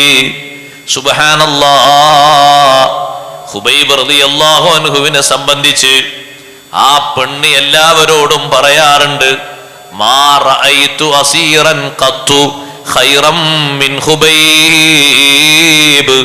ഖുബൈബിനെ പോലെ നല്ലൊരു തടവുകാരനെ എന്റെ ജീവിതത്തിൽ ഞാൻ കണ്ടിട്ടില്ല. ഒരു വിഷയത്തെ പറ്റിയും പേടിയില്ലാതെ, വെപ്രാളമില്ലാതെ ജീവിക്കുന്നു എന്ന് മാത്രമല്ല, എന്റെ വീട്ടിലെ ഉള്ളിന്റെ ഉള്ളിലൊരു റൂമിൽ കഴിയുന്ന സമയത്ത് ഞാൻ കണ്ടിട്ടുണ്ട്, യഅ്കുലു മിൻ ഖിതഫിൽ ഇനബി, മുന്തിരിക്കൊല കയ്യിലെടുത്ത് മഹാനവർകൾ ഭക്ഷിക്കുന്നത് ഞാൻ കണ്ടിട്ടുണ്ട്. വമാ ബി മക്കത മിൻ ഇനബിൻ, അന്ന് മക്കയിൽ മുന്തിരി ലഭിക്കുന്ന കാലമല്ല, മക്കയിൽ എവിടെയും മുന്തിരി കിട്ടുന്ന കാലമല്ല. അങ്ങനത്തെ ഒരു കാലത്ത് റൂമിന്റെ ഉള്ളിൽ വെച്ച് മുന്തിരി കയ്യിൽ പിടിച്ച് ഖുബൈബ് റളിയല്ലാഹു അൻഹു ഭക്ഷിക്കുന്നത് ഞാൻ കണ്ടു എന്ന് സൈനബ് എന്ന് പറയുന്ന ഹാരിസിന്റെ മകള് പറയുന്നു. ആ പെണ്ണ് പറയുന്നു, ഹുബൈബിന്റെ സ്വഭാവം കാണുമ്പോ, ഹുബൈബ് റളിയല്ലാഹു അൻഹുവിന്റെ ധീരത കാണുമ്പോ ഒരിക്കലും പകരം വീട്ടേണ്ട ഒരാളല്ല ഹുബൈബ്. കഴുമരത്തിന്റെ മുന്നിൽ ഹുബൈബ് റളിയല്ലാഹു അൻഹുവിനെ കൊണ്ടുവന്ന് നിർത്തിയപ്പോ ചോദിച്ചു, കഴുമരത്തിലേക്ക് കൊണ്ടുപോയ ഹാരിസിന്റെ മക്കൾ, ഹുബൈബേ എന്തെങ്കിലും ആവശ്യമുണ്ടോ? നിങ്ങൾ നോക്ക്, അള്ളാഹുവിന്റെ ഔലിയാക്കൾക്ക് ഏറ്റവും വലിയ ടച്ച്, ഏറ്റവും വലിയ ബന്ധം ആരോടാണ്? അള്ളാഹുവിനോടും അള്ളാഹുവിന്റെ ഹബീബ് റസൂലുള്ളാഹി സ്വല്ലല്ലാഹു അലൈഹി വസല്ലമ തങ്ങളോടുമാണ് ഏറ്റവും വലിയ ബന്ധം. ഔലിയാക്കളായ ഔലിയാക്കൾക്ക് മൊത്തം അങ്ങനെയാണ്. സ്വന്തം ശരീരമല്ലവർക്ക് പ്രശ്നം, സ്വന്തം കുടുംബമല്ലവർക്ക് പ്രശ്നം, അവരെ ജീവിതം എന്താകും അതൊന്നും അവർക്ക് വിഷയമല്ല. എന്തെങ്കിലും ആഗ്രഹമുണ്ടോ എന്ന് ചോദിക്കുന്ന നേരത്ത് ഹുബൈബ് റളിയല്ലാഹു അൻഹു എന്തെല്ലാം ആഗ്രഹങ്ങൾ പറയാറുണ്ട്. ആഴ്ചകളായില്ലേ സ്വന്തം ഭാര്യയെയും മക്കളെയും കണ്ടിട്ട്, സ്വന്തം കുടുംബക്കാര് മദീനത്തില്ലേ, അവരെ കണ്ടിട്ട് എത്ര ദിവസമായി. പക്ഷേ ഹുബൈബ് തങ്ങളുടെ ആവശ്യം, ദഊനി ഉസല്ലി റക്അതൈൻ, എന്റെ 2 കൈയിലെയും ബന്ധനം ഒന്ന് അയച്ചു തരണം, 2 റക്അത്ത് ഞാനൊന്ന് നിസ്കരിക്കട്ടെ. എന്റെ റബ്ബിനുള്ള ഒരു 2 റക്അത്ത് നിസ്കാരം എനിക്ക് ദുനിയാവിൽ അതിനേക്കാളേറെ സന്തോഷമുള്ളൊരു കാര്യം ഇല്ല. ഔലിയാക്കളുടെ ഏറ്റവും വലിയ സ്വഭാവം പറഞ്ഞപ്പോ അല്ലാഹു പറഞ്ഞത് അങ്ങനെയല്ലേ, അല്ലദീന ആമനു വകാനൂ യത്തഖൂൻ. ആരാണ് ഔലിയാക്കള്? ഔലിയാക്കൾ ആരാന്നുള്ള ചോദ്യത്തിന് ഒറ്റ മറുപടിയാണ് ആയത്ത്, ഈമാനും തഖ്വയും ഉള്ളവരാണ്. ഈമാനും തഖ്വയും ഉള്ളവരാണ് ഔലിയാക്കൾ. സഹോദരങ്ങളെ, എന്തെങ്കിലും കാട്ടിക്കൂട്ടുന്ന ആളുകളല്ല. അവരേറ്റവും വലിയ മേൽവിലാസം ഈമാനും തഖ്വയുമാണ്. ഈമാനും തഖ്വയിൽ ഏറ്റവും മുന്തിയ കാര്യമല്ലേ ഈ ചെയ്യുന്നത്? 2 റക്അത്ത് നിസ്കാരം നിസ്കരിച്ച ശേഷം ഹുബൈബ് റളിയല്ലാഹു അൻഹു അവരെ മുഖത്ത് നോക്കി പറഞ്ഞില്ലേ, ലൗലാ അൻ തളുന്നു അന്നമാ ബി ജസഉൻ ലസിത്തു. നിസ്കരിച്ചിട്ട് എനിക്ക് പൂതി മാറിയിട്ടില്ല, ഇനിയും നിസ്കരിക്കാനാണ് എനിക്ക് തോന്നുന്നത്. സുജൂദിൽ അങ്ങ് നെറ്റി വെക്കുമ്പോ നെറ്റി ഉയർത്താൻ എനിക്ക് തോന്നുന്നില്ല. എന്റെ റബ്ബിനോടുള്ള ഏറ്റവും വലിയ ബന്ധം സുജൂദിലല്ലേ. എക്കോ വേണ്ട, പറ്റി വെക്ക. എനിക്ക് ഞാനിങ്ങനെ സുജൂദിൽ കടന്ന് നീട്ടിപ്പോകുമ്പോ, അത്തഹിയ്യാത്തിൽ കടന്ന് സുദീർഘ ദുആ ചെയ്യുമ്പോ മരണവെപ്രാളമുണ്ടെന്ന് നിങ്ങൾ വിചാരിക്കൂലെങ്കിൽ ഇനിയും കൂടുതൽ ഞാൻ നിസ്കരിക്കുമായിരുന്നു. നിസ്കരിച്ചിട്ട് പൂതി മാറിയിട്ടില്ല, നിസ്കരിച്ചിട്ട് ദാഹം തീർന്നിട്ടില്ല. ഔലിയാക്കളെ കൂട്ടത്തിൽപ്പെട്ട ഹുബൈബ് ബിൻ അദി റളിയല്ലാഹു അൻഹു പറയുന്നു, ഇനിയും നിസ്കരിക്കാനാണ് എന്റെ ആഗ്രഹം. സുബ്ഹാനല്ലാഹ്. സഹോദരങ്ങളെ, അള്ളാഹുവിനോടാണ് ഏറ്റവും വലിയ ബന്ധം. തഖ്വയുള്ള ആളുകളെ ഏറ്റവും വലിയ ബന്ധം ആരോടാണ്? അള്ളാഹുവിനോടാണ്. ഇത് പറയുമ്പോ മുഅ്മിനീങ്ങളോട് ഞാൻ പറയട്ടെ, നമ്മുടെ ശരീരത്തിന്റെ സൗകര്യവും സംവിധാനവും അവിടെയല്ല നമുക്ക് ശ്രദ്ധ വേണ്ടത്. ഈ ചെറിയ ശരീരം, ദുർബലമായ ശരീരം ഏറ്റവും അധികം ബന്ധപ്പെടുത്തേണ്ടത് അള്ളാഹുവിന്റെ തഖ്വയുടെ മാർഗത്തിലാണ്. മുത്തഖിയാകായി ജീവിക്കാനെങ്കിലും ഒരു പരിശ്രമം ഔലിയാക്കളെ പറ്റി പറയുമ്പോ നമുക്ക് ഉണ്ടായിത്തീരണം. ദുനിയാവെന്ന് മരിക്കുമ്പോ മുത്തഖിയായിട്ടെങ്കിലും മരിക്കണം, മൂമിനായി മുത്തഖിയായി മരിക്കണം. അള്ളാഹു അതിന് ഭാഗ്യം തരട്ടെ. മുത്തഖിയായി മരിക്കുക എന്ന് പറഞ്ഞാൽ അതൊരു ചെറിയ കാര്യമല്ല. നല്ല തയ്യാറെടുപ്പ് അതിന് നമ്മൾ നടത്തേണ്ടതുണ്ട്. പ്രധാനമായും അള്ളാഹുമായുള്ള കണക്ഷൻ നമുക്ക് കൂടുതലാണോ കുറവാണോ? രണ്ടാമത് പറഞ്ഞതേ പറയാൻ കഴിയുള്ളൂ, കുറവാണ് എന്നാ പറയാൻ കഴിയാം. എങ്ങനെ പറയാൻ കഴിയാം കുറവാണ്? അതിൻ്റെ പുസ്തകങ്ങൾ അങ്ങനെ പറഞ്ഞു. നിങ്ങൾ നോക്ക്, പഴയ കാലത്തെക്കാളും അള്ളാഹുത്തല സൗകര്യം ഇപ്പൊ നമുക്ക് കൂടുതലാണോ കുറവാണോ തന്നത്? കൂടുതലാണ് അല്ലേ? കൂടുതലാണ്. പക്ഷെ ഇബാദത്തിന്റെ വിഷയത്തിൽ നമ്മളെ നാട്ടിലൊക്കെ കുറവാണ്.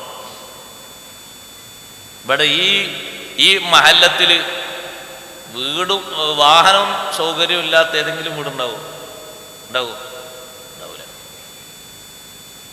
ആ വാഹനമൊക്കെ നിങ്ങൾ നോക്കി, ഒരു നേർച്ചക്കും കാര്യത്തിനും വേണ്ടി എത്ര സജീവമായിട്ട് വരും, അത്ര സജീവമായിട്ട് വരും. സുബൈക്ക് വരുമോ? റോഡും ബ്ലോക്ക് കുറവാണ്, തിരക്കൊക്കെ കുറവാണ് അല്ലേ, ഓടിച്ചു പോരാൻ സുഖമാണ് അല്ലേ, ആക്സിഡന്റുകളൊക്കെ കുറവാണ്. പക്ഷെ സജീവത ഉണ്ടോ? ഇല്ല. ഇവിടെ തന്നെ എല്ലായിടത്തുള്ള ഉത്തരം എങ്ങനെയാണ്? അതാണ് ഞാൻ പറഞ്ഞത്, നമുക്ക് കുറവാണ് പറഞ്ഞത്. ഏറെയാണെന്നല്ല, അതേ 4 മണിക്കാണ് നമുക്ക് പോകേണ്ടത്. എവിടേക്ക്? തിരുവനന്തപുരം എയർപോർട്ടിലേക്ക് ഒരു കാർഗോ വരുന്നുണ്ട്. അവിടെ ആ ഫ്ലൈറ്റ് ലാൻഡ് ചെയ്യുന്നത് ഒരു 10 മണി 12 മണിക്കാണ്. നമ്മൾ എത്ര നേരത്തെ എണീക്കും? നമ്മളെ ജീവിതത്തിൽ ഉപയോഗിക്കാൻ പറ്റുന്ന ഒരു സാധനം ഒരു കൂട്ടുകാരൻ കൊടുത്തയച്ച് കാർഗോ അങ്ങോട്ടാണ് വരുന്നത്, വിമാനത്തിൽ അവിടെ വരുന്നത്. നമ്മൾ കിടന്നാൽ തന്നെ ഒരു രാത്രി ഒരു പക്ഷേ 2-3 പ്രാവശ്യം എഴുന്നേറ്റിട്ടുണ്ടാവും, സമയമായോ നോക്കാൻ വേണ്ടിയിട്ട്, പോകാനുള്ള സമയമായോ നോക്കാൻ വേണ്ടിയിട്ട്. ആദ്യം എണീറ്റപ്പോൾ ഭാര്യ പറഞ്ഞു, ടൈമായില്ല, ഞങ്ങൾ കിടക്കി ഉറക്കം സ്വീപ്പാക്കല്ലേ, പാകം 12 ആയിട്ടുള്ളൂ. പിന്നെ ഒന്നുകൂടി എണീറ്റു. നമുക്ക് മുറുകണ്ടേ? ഈ ഒരൊറ്റ മുറാദിന് വേണ്ടി നമ്മളെ ശരീരത്തെ എത്ര പെട്ടെന്നാണ് നമ്മൾ പിടിച്ചെഴുന്നേൽപ്പിക്കുന്നത്. 3 മണിയാകുമ്പോഴേക്ക് നമ്മൾ റെഡിയായി സെറ്റപ്പായി പുറപ്പെട്ടു. നമ്മൾ അവിടെ എത്തി. എയർപോർട്ടിൽ എത്തിയപ്പോഴാണ് വിവരം അറിയുന്നത്, മുമ്പ് അറിഞ്ഞില്ല. രാവിലെ ലാൻഡ് ചെയ്യേണ്ട വിമാനം വൈകിയാണ് വരിക, വൈകുന്നേരം 7 മണിക്ക് എത്തുള്ളൂ. ഈ സാധനം വാങ്ങാതെ പോരൂല. എന്നാ കുറച്ചുകൂടി നേരണ്ടെന്ന് വിശ്രമിച്ചൊന്ന് എവിടെയെങ്കിലും ഒന്ന് കിടക്കട്ടെ, കിടക്കൂല. കാരണം ഉറക്കം കൂടുതലായി പോയിട്ട് ആ സാധനം ഇറക്കി ആളങ്ങ് പോയാലോ, ഉറങ്ങൂല. എത്ര സജീവമായിട്ടാണ് ആ ഒരു പെട്ടിക്ക് വേണ്ടി നമ്മളെ ശരീരം നമ്മൾ കാവൽ നിർത്തുന്നത്. അള്ളാഹുവിൻ്റെ മാർഗത്തിലുള്ള ബന്ധം കുറയരുത്. തഖ്വ കുറയുന്നതിൻ്റെ ഒരു പ്രധാനപ്പെട്ട വടിയാണത്. കൂടുതലാക്കണം. ചെറുപ്പക്കാരൊക്കെ അവരെ ബൈക്ക് ഓടിച്ചുകൊണ്ട് നേരം വെളുക്കുമ്പോൾ ആദ്യമായി ലാൻഡ് ചെയ്യേണ്ട സ്ഥലം പള്ളിമുറ്റമാണ്. പള്ളിയിലേക്ക് എത്തണം വാഹനം ഓടിച്ചിട്ട്. നടന്നിട്ടാണെങ്കിൽ ഏറ്റവും അഫ്ളലായി, ആരോഗ്യം അതിന് ചെലവഴിക്കുകയാണെങ്കിൽ കൂടുതൽ കൂലിയായി. നടന്നു വരുന്നതിന് കൂലി കൂടുതലുണ്ടല്ലോ, ഉണ്ട്, കൂടുതൽ കൂലിയുണ്ട്. അങ്ങനെ തന്നെ ഹദീസിലുണ്ട്, നടന്നു വന്നാൽ ഒരൊറ്റ ചവിട്ടടിക്കന്നെ 700 കൂലിയാണ്. അപ്പൊ ഒരു 100 ചവിട്ടടി വെച്ചാൽ എത്രയായി? 7000 ആയില്ലേ? അല്ലാ, അപ്പൊ എത്ര കൂടുതൽ കിട്ടും. രാവിലെ തന്നെ 70,000 അതിലപ്പുറവും ലക്ഷമൊക്കെ വാങ്ങുന്ന ആൾക്കാരുണ്ടാവും നടന്നു വന്ന നടത്തത്തിൽ തന്നെ. അങ്ങനല്ലേ ഹദീസിൽ പറഞ്ഞു, വീട്ടിൽ നിന്ന് തന്നെ ഉളു എടുത്ത് വാഹനം കയറാതെ പള്ളിയിലേക്ക് അങ്ങ് നടന്നു പോകുന്ന ആ നടത്തത്തിൽ ഓരോ ചവിട്ടടിക്കും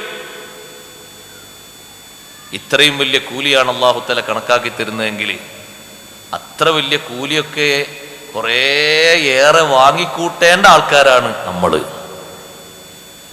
കുറവായി പോകേണ്ടവരല്ല. മുമ്പുള്ള തലമുറയെക്കാളും സൗകര്യങ്ങൾ അല്ലാഹു ഇഷ്ടം പോലെ തന്നിട്ടുണ്ട് നമുക്ക്, ഇഷ്ടം പോലെ, എണ്ണിയാൽ തീരാത്ത അത്രയും. പക്ഷെ ശുക്ർ കുറവാണ്. വർദ്ധിപ്പിക്കണം. അല്ലാഹു അതിന് തൗഫീഖ് തരട്ടെ. നമ്മുടെ ശരീരങ്ങൾക്ക് അല്ലാഹു ഈമാനും തഖ്വയും ഏറ്റി തരട്ടെ. കുടുംബത്തിൽ ഒരാളെയും കാണാൻ ആഗ്രഹം പറയാതെ 2 റക്അത്ത് നിസ്കാരം. കൊലക്കാരന്റെ മുന്നിൽ ആദ്യമായി ചരിത്രത്തിൽ നിസ്കരിച്ച മഹാനാണ് ഖുബൈബ് റളിയല്ലാഹു അൻഹു. പിന്നീട് ആ മാതൃക സ്വീകരിച്ച ആളുകളുടെയൊക്കെ വലിയ വലിയ സവാബ് ഖുബൈബ് റളിയല്ലാഹു അൻഹുവിനാണ്. കൊലക്കാരന്റെ മുന്നിൽ നിസ്കരിച്ചു എന്നാണല്ലോ ആലി മുസ്ലിയാരുടെ ചരിത്രത്തിൽ നമ്മൾ വായിക്കുന്നത്. കൊലക്കാരന്റെ മുന്നിൽ മഹാനവറുകൾ നിസ്കരിച്ചു എന്നാണ് അവരുടെ ചരിത്രം പറയുന്നത്. അങ്ങനെ എത്ര ആളുകൾ ഖുബൈബ് റളിയല്ലാഹു അൻഹു അതുകൊണ്ട് മതിയാക്കിയില്ല. അവർ കഴുമരത്തിലേക്ക് കയറ്റുമ്പോൾ മഹാനവറുകൾ കരഞ്ഞോ? ഇല്ലല്ല. കഴുമരത്തിലേക്ക് കയറ്റുമ്പോ സന്തോഷപൂർവം ആദ്യത്തെ കാലങ്ങോട്ട് പൊക്കി വെച്ചപ്പോ മഹാനവറുകൾ പറഞ്ഞു, മക്കത്താണ് ഈ സംഭവം നടക്കുന്നത്, ഹബീബ് സല്ലല്ലാഹു അലൈഹി വസല്ലം മദീനത്താണുള്ളത്. ഇവിടുന്നൊരു സലാം, അസ്സലാമു അലൈക യാ റസൂലല്ലാഹ്. മദീനത്ത് സ്വഹാബത്തിന്റെ ഇടയിൽ വെച്ച്, ഇടയിൽ ഇങ്ങനെ ഇരിക്കുമ്പോ അള്ളാഹുവിന്റെ റസൂല് സലാം മടക്കി ഇടയിൽ വെച്ച് അവരോട് സംസാരിക്കുന്നതിനിടയിൽ വഅലൈക്കുമുസ്സലാം യാ ഖുബൈബ്. മുന്നിലിരിക്കുന്ന സ്വഹാബത്ത് ചോദിച്ചു, ഖുബൈബ് തങ്ങൾ എവിടെ നബിയേ? മദീനത്ത് നിന്നാണ് അവർ ചോദിക്കുന്നത്. അള്ളാഹുവിന്റെ റസൂല് പറഞ്ഞു, നമ്മുടെ ഹുബൈബിനെ കഴുമരത്തിലേറ്റാൻ വേണ്ടി ഹറമിന്റെ പുറത്തേക്ക് തൻഈമിന്റെ ഭാഗത്തിലെ കടുമരം ഒരുക്കിയിരിക്കുന്നത് അങ്ങോട്ട് കൊണ്ടുപോയിട്ടുണ്ട്. അതേ മരണത്തിന്റെ മുമ്പ്, കടുമരത്തിലേറുന്നതിന്റെ മുമ്പ് ഹുബൈബ് 2 റക്അത്ത് നിസ്കരിച്ചിട്ടുണ്ട്. സ്വഹാബത്തിന് നബി തങ്ങൾ വിവരിച്ചു കൊടുക്കുകയാണ്. കാല് വെച്ചങ്ങ് കയറുമ്പോ എനിക്കൊരു സലാം പറഞ്ഞതാണ്. ആ സലാമാണ് ഞാൻ ഇവിടുന്ന് മടക്കിയത്. അള്ളാഹുവോടുള്ള ബന്ധം നേരത്തെ 2 റക്അത്ത് നിസ്കാരം.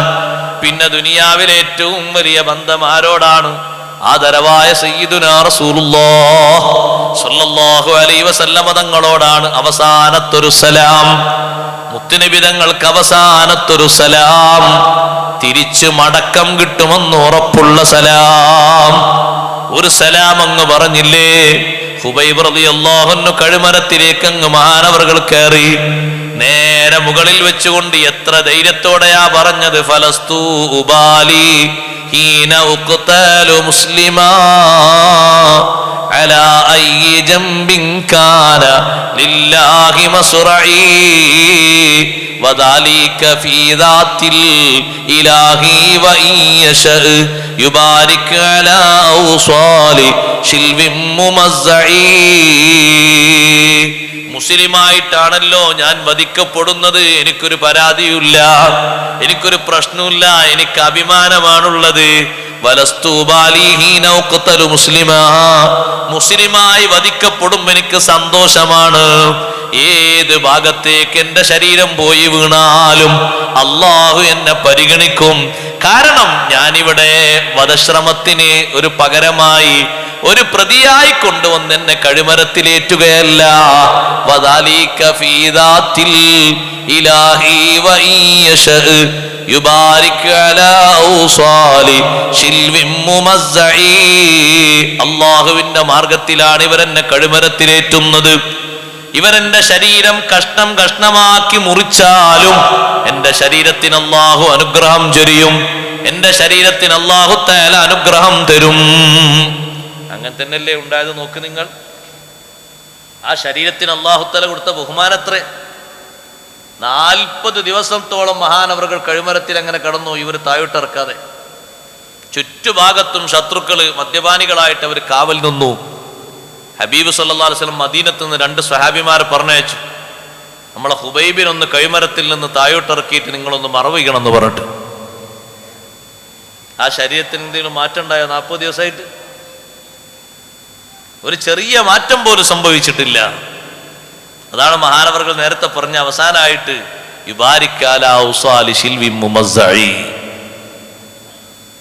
എന്റെ ശരീരം കഷ്ണം കഷ്ണങ്ങളാക്കി മുറിക്കപ്പെട്ടാലും ആ ശരീരത്തിന് അല്ലാഹു തആല വലിയ അനുഗ്രഹം ചൊരിയും. നമ്മളെ നാട്ടിൽ അങ്ങനെ കഷ്ണം കഷ്ണമാക്കി മുറിക്കപ്പെട്ടൊരു ശരീരല്ലേ കുഞ്ഞിമരക്കാർ ഷഹീദിന്റെ ശരീരം. പക്ഷെ അത് കരക്കടിഞ്ഞ് എത്ര ഭാഗത്താണ് മഹാനവറുകൾക്ക് ഫാത്തിഹയും യാസീനും ദുആയും ലഭിച്ചുകൊണ്ടിരിക്കുന്നത്. ഓരോന്നോരോ ഭാഗത്താണ്. തല ഒരു ഭാഗത്ത്, കാലൊരു ഭാഗത്ത്, കൈയൊരു ഭാഗത്ത്, ഊര ഒരു ഭാഗത്ത്. എത്ര ഭാഗത്താണ് തീരപ്രദേശങ്ങളിൽ മഖ്ബറയുള്ളത്? ഏതെങ്കിലും ഒന്ന് അവിടെങ്കിലും പോയി അടഞ്ഞു നിന്നോ? എല്ലാം പുറത്തേക്ക് വന്നില്ലേ? പറങ്കികൾ വെട്ടിമുറിച്ച് കടലിലേക്ക് എറിഞ്ഞത് മുഴുവനും ജനങ്ങൾ സ്വീകരിച്ച് അവർക്ക് ഖബറൊരുക്കിയില്ലേ? ഓരോ സ്ഥലത്തും കിട്ടിയതുകൊണ്ട്. 40 ദിവസം സഹോദരങ്ങളെ, നമ്മളെ ശരീരം നേരത്തോട് നേരെത്തുമ്പോഴേക്ക് അതിന്റെ ഭാവം മാറി. പെട്ടെന്ന് എടുത്തോളി, അല്ലെങ്കിൽ അവസ്ഥ മാറും എന്ന് പറയും ആൾക്കാർ. മൂക്കിലും മറ്റുമൊക്കെ വെച്ച പഞ്ഞിയൊക്കെ പുറത്തേക്ക് തള്ളിയിട്ട് പിന്നെ വേറെ കുറെ രക്തസ്രാവവും മറ്റുമൊക്കെ വരാൻ തുടങ്ങും. 40 ദിവസമായിട്ടൊരു ഭാവമാറ്റമില്ല. ഒരു അവയവം കൊഴിഞ്ഞു പോയിട്ടില്ല, ഒരു നഖം പോലും പറഞ്ഞു പോയിട്ടില്ല. സ്വഹാബിമാര് മദീനത്തുനിന്ന് വന്ന് ഹുബൈബ് റളിയല്ലാഹു അൻഹുവിന്റെ ചുറ്റുഭാഗത്തും കിടക്കുന്ന ആളുകൾ നോക്കിയപ്പോ ഒക്കെ മതോന്മത്തരാ, കുടിച്ച് ലക്ക് കെട്ട് കിടക്കാൻ. കഴുമരത്തിലേക്ക് കയറിയിട്ട് ആ ശരീരത്തെ അവർ ഇറക്കി പതുക്കെ വാഹനത്തിൽ അവർ കയറ്റി. അവിടെ നിന്ന് വാഹനം വിട്ട് കുറച്ചിങ്ങോട്ട് ദൂരെ വിട്ടപ്പോൾ ഈ അടിയിൽ കാവലിനായി കിടക്കുന്ന ആൾക്കാരുടെ കൂട്ടത്തിൽ ഏതോ ഒരാൾ പെട്ടെന്ന് എണീറ്റിട്ട് പറഞ്ഞു, കഴുമരത്തിന്റെ മേലെ ആളില്ല, കൊണ്ടുപോയിട്ടുണ്ട്. ബദരീങ്ങളിൽപ്പെട്ട മഹാനാണ് ഹുബൈബ് റളിയല്ലാഹു അൻഹു. കൊണ്ടുപോയി എന്ന് പറഞ്ഞപ്പോഴേക്ക് എല്ലാവരും സടകുടഞ്ഞ് എഴുന്നേറ്റ് പിന്നാലെ ഓടി വാഹനങ്ങൾ എടുത്തിട്ട്. അവര് ഏകദേശം പിന്നാലെ വരുന്നു എന്ന് ഇവർക്ക് വിവരം കിട്ടിയപ്പോ ഭൂമിയോട്, ആ മദീനത്ത് വന്ന സ്വഹാബിമാര് ഭൂമിയോട് കൽപ്പിച്ചു പിളരാൻ വേണ്ടി. ഒരു ഖബറിന്റെ രൂപത്തിൽ ഭൂമി പാകപ്പെട്ടു നിന്നു. മഹാനവറുകളുടെ ശരീരം അതിലേക്ക് അവർ ഇറക്കി വെച്ചു. അവർക്ക് പന്താടാൻ കിട്ടിയില്ല. എന്തൊരു ബറക്കത്താണ് ശരീരത്തിന് അല്ലാഹു തആല കൊടുത്തത്, എന്തൊരു ബഹുമാനമാണ് ശരീരത്തിന് അല്ലാഹു തആല കൊടുത്തത്. അതിന്റെ കാരണം ഔലിയാക്കൾ അല്ലദീന ആമനു വകാനു യത്തഖൂൻ, മുത്തഖീങ്ങളായി ജീവിക്കുന്നവരാണ് അല്ലാഹുവിന്റെ ഔലിയാക്കൾ. ഉറച്ച ഈമാനോടെ ജീവിക്കുന്നവരാണ്. സഹോദരങ്ങളെ, ഈമാനിൽ കളങ്കമുള്ള ആളുകൾ ഔലിയാക്കൾ ജീവിച്ചിരുന്ന കാലത്തും ഉണ്ടായിട്ടുണ്ട്. പക്ഷേ യഥാർത്ഥ രീതിയിൽ അഷ്റഫുൽ ഖൽഖ് സ്വല്ലല്ലാഹു അലൈഹി വസല്ലം തങ്ങളുടെ സ്വഹാബത്ത്, അവിടുത്തെ താബിയുകൾ അവരെന്താണോ പഠിപ്പിച്ച ദീന് അതിൽ അടിയുറച്ചാണ് ബഹുമാനപ്പെട്ട ഷെയ്ഖ് ജീലാനി റളിയല്ലാഹു അൻഹു പോലത്തെ മഹാന്മാര് നിലകൊണ്ടത്. ഷെയ്ഖ് ജീലാനി തങ്ങൾ തന്നെ പറയുന്നുണ്ട്, അന്നത്തെ കാലത്ത് ബഗ്ദാദിൽ തന്നെ 12 ത്വരീഖത്തുകളുണ്ട്. ആ 12ൽ 11 പേച്ചതാണ്. അവരുടെ പിഴവുകളൊക്കെ വിശദീകരിച്ച് ഷെയ്ഖ് ജീലാനി തങ്ങൾ കിതാബ് എഴുതിയിട്ടുണ്ട്. 1 മാത്രമേ ഹക്കായതുള്ളൂ. ഓരോരുത്തരുടെയും വാദഗതികൾ ഇസ്ലാമിന് നിരക്കാത്തതാണ്. തെളിവ് സഹിതം മഹാനവറുകൾ ഉദ്ധരിച്ചുകൊണ്ട് കിതാബ് എഴുതിയിട്ട് ജനങ്ങളെ കുടുങ്ങിപ്പോയ ആളുകളെ രക്ഷപ്പെടുത്തിയിട്ട് യഥാർത്ഥ വഴിയിൽ മഹാനവറുകൾ ഉറപ്പിച്ചു നിർത്തി.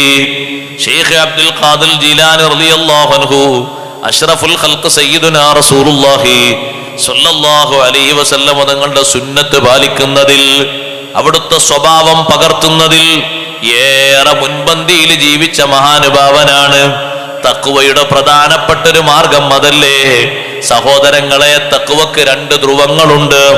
അതിലൊന്ന് കൽപ്പിക്കപ്പെട്ട കാര്യങ്ങൾ അംഗീകരിക്കുക എന്നതാണ്, അനുസരിച്ച് ജീവിക്കുക എന്നതാണ്. കൂട്ടത്തിൽ ഫർളായിട്ട് അല്ലാഹു നമ്മളോട് കൽപ്പിച്ച ഒന്നാണ് നിസ്കാരം, മറ്റൊരു ഫർളാണ് നോമ്പ്, മറ്റൊന്നാണ് ഹജ്ജ്, മറ്റൊന്നാണ് സക്കാത്ത്. ഇത് വളരെ കൃത്യമായി പാലിക്കേണ്ടതുണ്ട്, നിർവഹിക്കേണ്ടതുണ്ട്. പ്രായപൂർത്തിയും പക്വതയും എത്തുന്നതിന്റെ മുമ്പ് തന്നെ നിസ്കാരവുമായി നമ്മുടെ ശരീരം ബന്ധപ്പെടുകയാണ്. തമ്മീസ് എത്തി കുറച്ച് വകതിരിവെത്തി മുന്നോട്ട് നീങ്ങുമ്പോഴേക്ക് കുട്ടികളെ കൊണ്ട് നിസ്കരിപ്പിച്ച് തുടങ്ങുന്നില്ലേ? സുബ്ഹാനല്ലാഹ്, പക്വതയും പ്രായപൂർത്തിയും എത്തിയ ശേഷം ഒരൊറ്റ നിസ്കാരവും ഖളാക്കാതെ കൊണ്ട് നടക്കാനുള്ള കഴിവ്, അത് ഈമാനികമായിട്ട് വലിയൊരു കഴിവാണ്. തഖ്വ എന്ന് പറഞ്ഞാൽ സത്യത്തിൽ അതിൻ്റെ ഏറ്റവും വലിയ മുഖമുദ്ര ഫർളുകളിലുള്ള കാർക്കശ്യമാണ്. ഫർളുകളൊന്നും ഒഴിവാക്കാൻ പാടില്ല. അള്ളാഹുവിലേക്ക് അടുക്കാൻ അള്ളാഹ്ക്ക് ഏറ്റവും ഇഷ്ടപ്പെട്ടോ ഏതാ? ഫർളാണ്. ഫർളൊക്കെ കുറേ ഭാഗത്ത് പല ഭാഗത്ത് ഒഴിവാക്കിയിട്ട് സുന്നത്തിൽ ഇങ്ങനെ താല്പര്യപ്പെട്ട് അതിലൊരു കാര്യമില്ല. ഫർളാണ് ഏറ്റവും പ്രധാനമായിട്ട് പരിഗണിക്കേണ്ടത്. എൻ്റെ മുന്നിലിരിക്കുന്ന ശ്രോതാക്കളായ ആണുങ്ങളോടും പെണ്ണുങ്ങളോടും ഞാൻ പറയട്ടെ, പ്രായപൂർത്തി എത്തിയ ശേഷം ഏതെങ്കിലും ഒരു നിസ്കാരം നിർബന്ധമായി നിർവഹിക്കേണ്ട ഒരു നിസ്കാരം, പലപ്പോഴും സ്ത്രീകൾക്ക് ചില നിസ്കാരങ്ങളൊന്നും നിർബന്ധമാകൂല, ഒഴിവുള്ള സമയം ഉണ്ടാവും, പുരുഷന്മാർക്ക് ഉണ്ടാവില്ല. പുരുഷന്മാരുടെ പെരടിയിൽ അങ്ങനെ നിസ്കാരങ്ങൾ വല്ലതും നിർബന്ധം ബാക്കിയുണ്ടെങ്കിൽ പെട്ടെന്ന് അത് വീട്ടിൽ തീർക്കണം. അതിനൊരു കാലാവധി ഇങ്ങനെ കാത്തിരിക്കാൻ പാടില്ല. റമദാനൊക്കെ ആകുമ്പോൾ കുറച്ച് ഒഴിവ് വരും, അപ്പം അങ്ങോട്ട് നിസ്കരിച്ച് തീർക്കുക. ആരുണ്ട് ഗ്യാരണ്ടി എന്ന് റമദാൻ വരെ ഉണ്ട്? ആരാ പറഞ്ഞെന്ന് അന്ന് പറഞ്ഞാണ് ആളുടെ ഡീറ്റെയിൽസും കൂടി പറയണം. പെട്ടെന്ന് നിർവഹിക്കണം. ഫർള് നിസ്കാരങ്ങൾ ഒരൊറ്റൊന്നും ബാക്കി വെക്കാൻ പാടില്ല. മരിച്ചു പോകുമ്പോ പെരടിയിൽ ഫർളും ബാക്കിയാക്കിയിട്ട് അങ്ങനെ മരിച്ചു പോകരുത്. സുഖത്തോടെ കിടക്കാൻ കഴിയൂല, പോയി കിടക്കുന്നിടത്ത് സുഖത്തോടെ ഉറങ്ങാൻ കഴിയൂല, സുഖത്തോടെ നേരിടാൻ കഴിയൂല മലക്കുകളെ. ഫർളുകൾ ഭാരമായി ബാക്കി വെക്കരുത്. അതിലേറ്റവും വലിയ കാർക്കശ്യം വേണം. സ്വഹാബിമാർ ഏറ്റവും വലിയ കാർക്കശ്യ ബോധത്തോടെ കണ്ടൊരു വിഷയമാണ് ഫർള് നിസ്കാരം. ഔലിയാക്കളൊക്കെ അങ്ങനെയാണ്. അവർക്ക് ഏറ്റവും ഇഷ്ടം ഫർള് നിർവഹിക്കുന്നതാണ്. അതിനുശേഷം സുന്നത്തുകളെ കൊണ്ട് അവർ സജീവമാകും. ആ സുന്നത്തുകൾ ചെയ്യുന്ന സുന്നത്തുകളൊക്കെ അവർ പതിവാക്കും. ഷെയ്ഖ് ജീലാനി റളിയല്ലാഹു അൻഹു എത്രമാത്രം പതിവായി സുന്നത്തുകൾ നിർവഹിച്ചിരുന്ന മഹാനുഭാവനാണ്.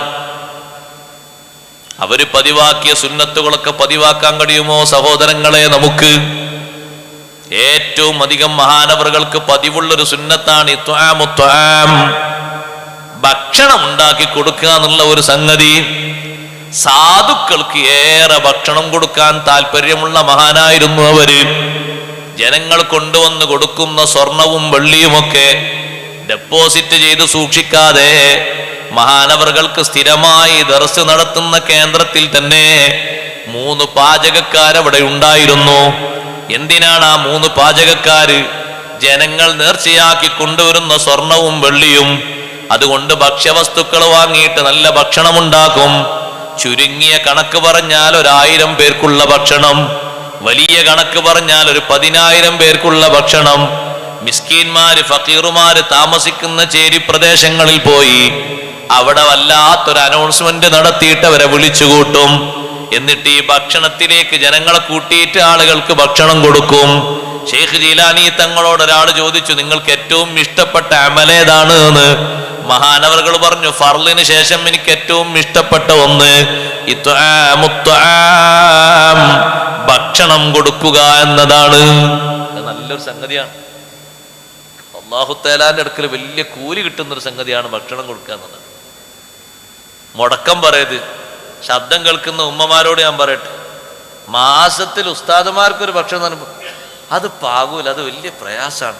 ഞാൻ അന്ന് അതിന് വേണ്ടി ഇങ്ങനെ ഒരുങ്ങുക, അതിങ്ങനെ കൊടുക്കുക. അങ്ങനെ ഇവിടെ ഒന്നും കണ്ടാലും ഇവിടൊക്കെ കൊടുക്കും, ഇവിടൊക്കെ ഫുള്ള് ചിലവിട്ടില്ല ഭക്ഷണം.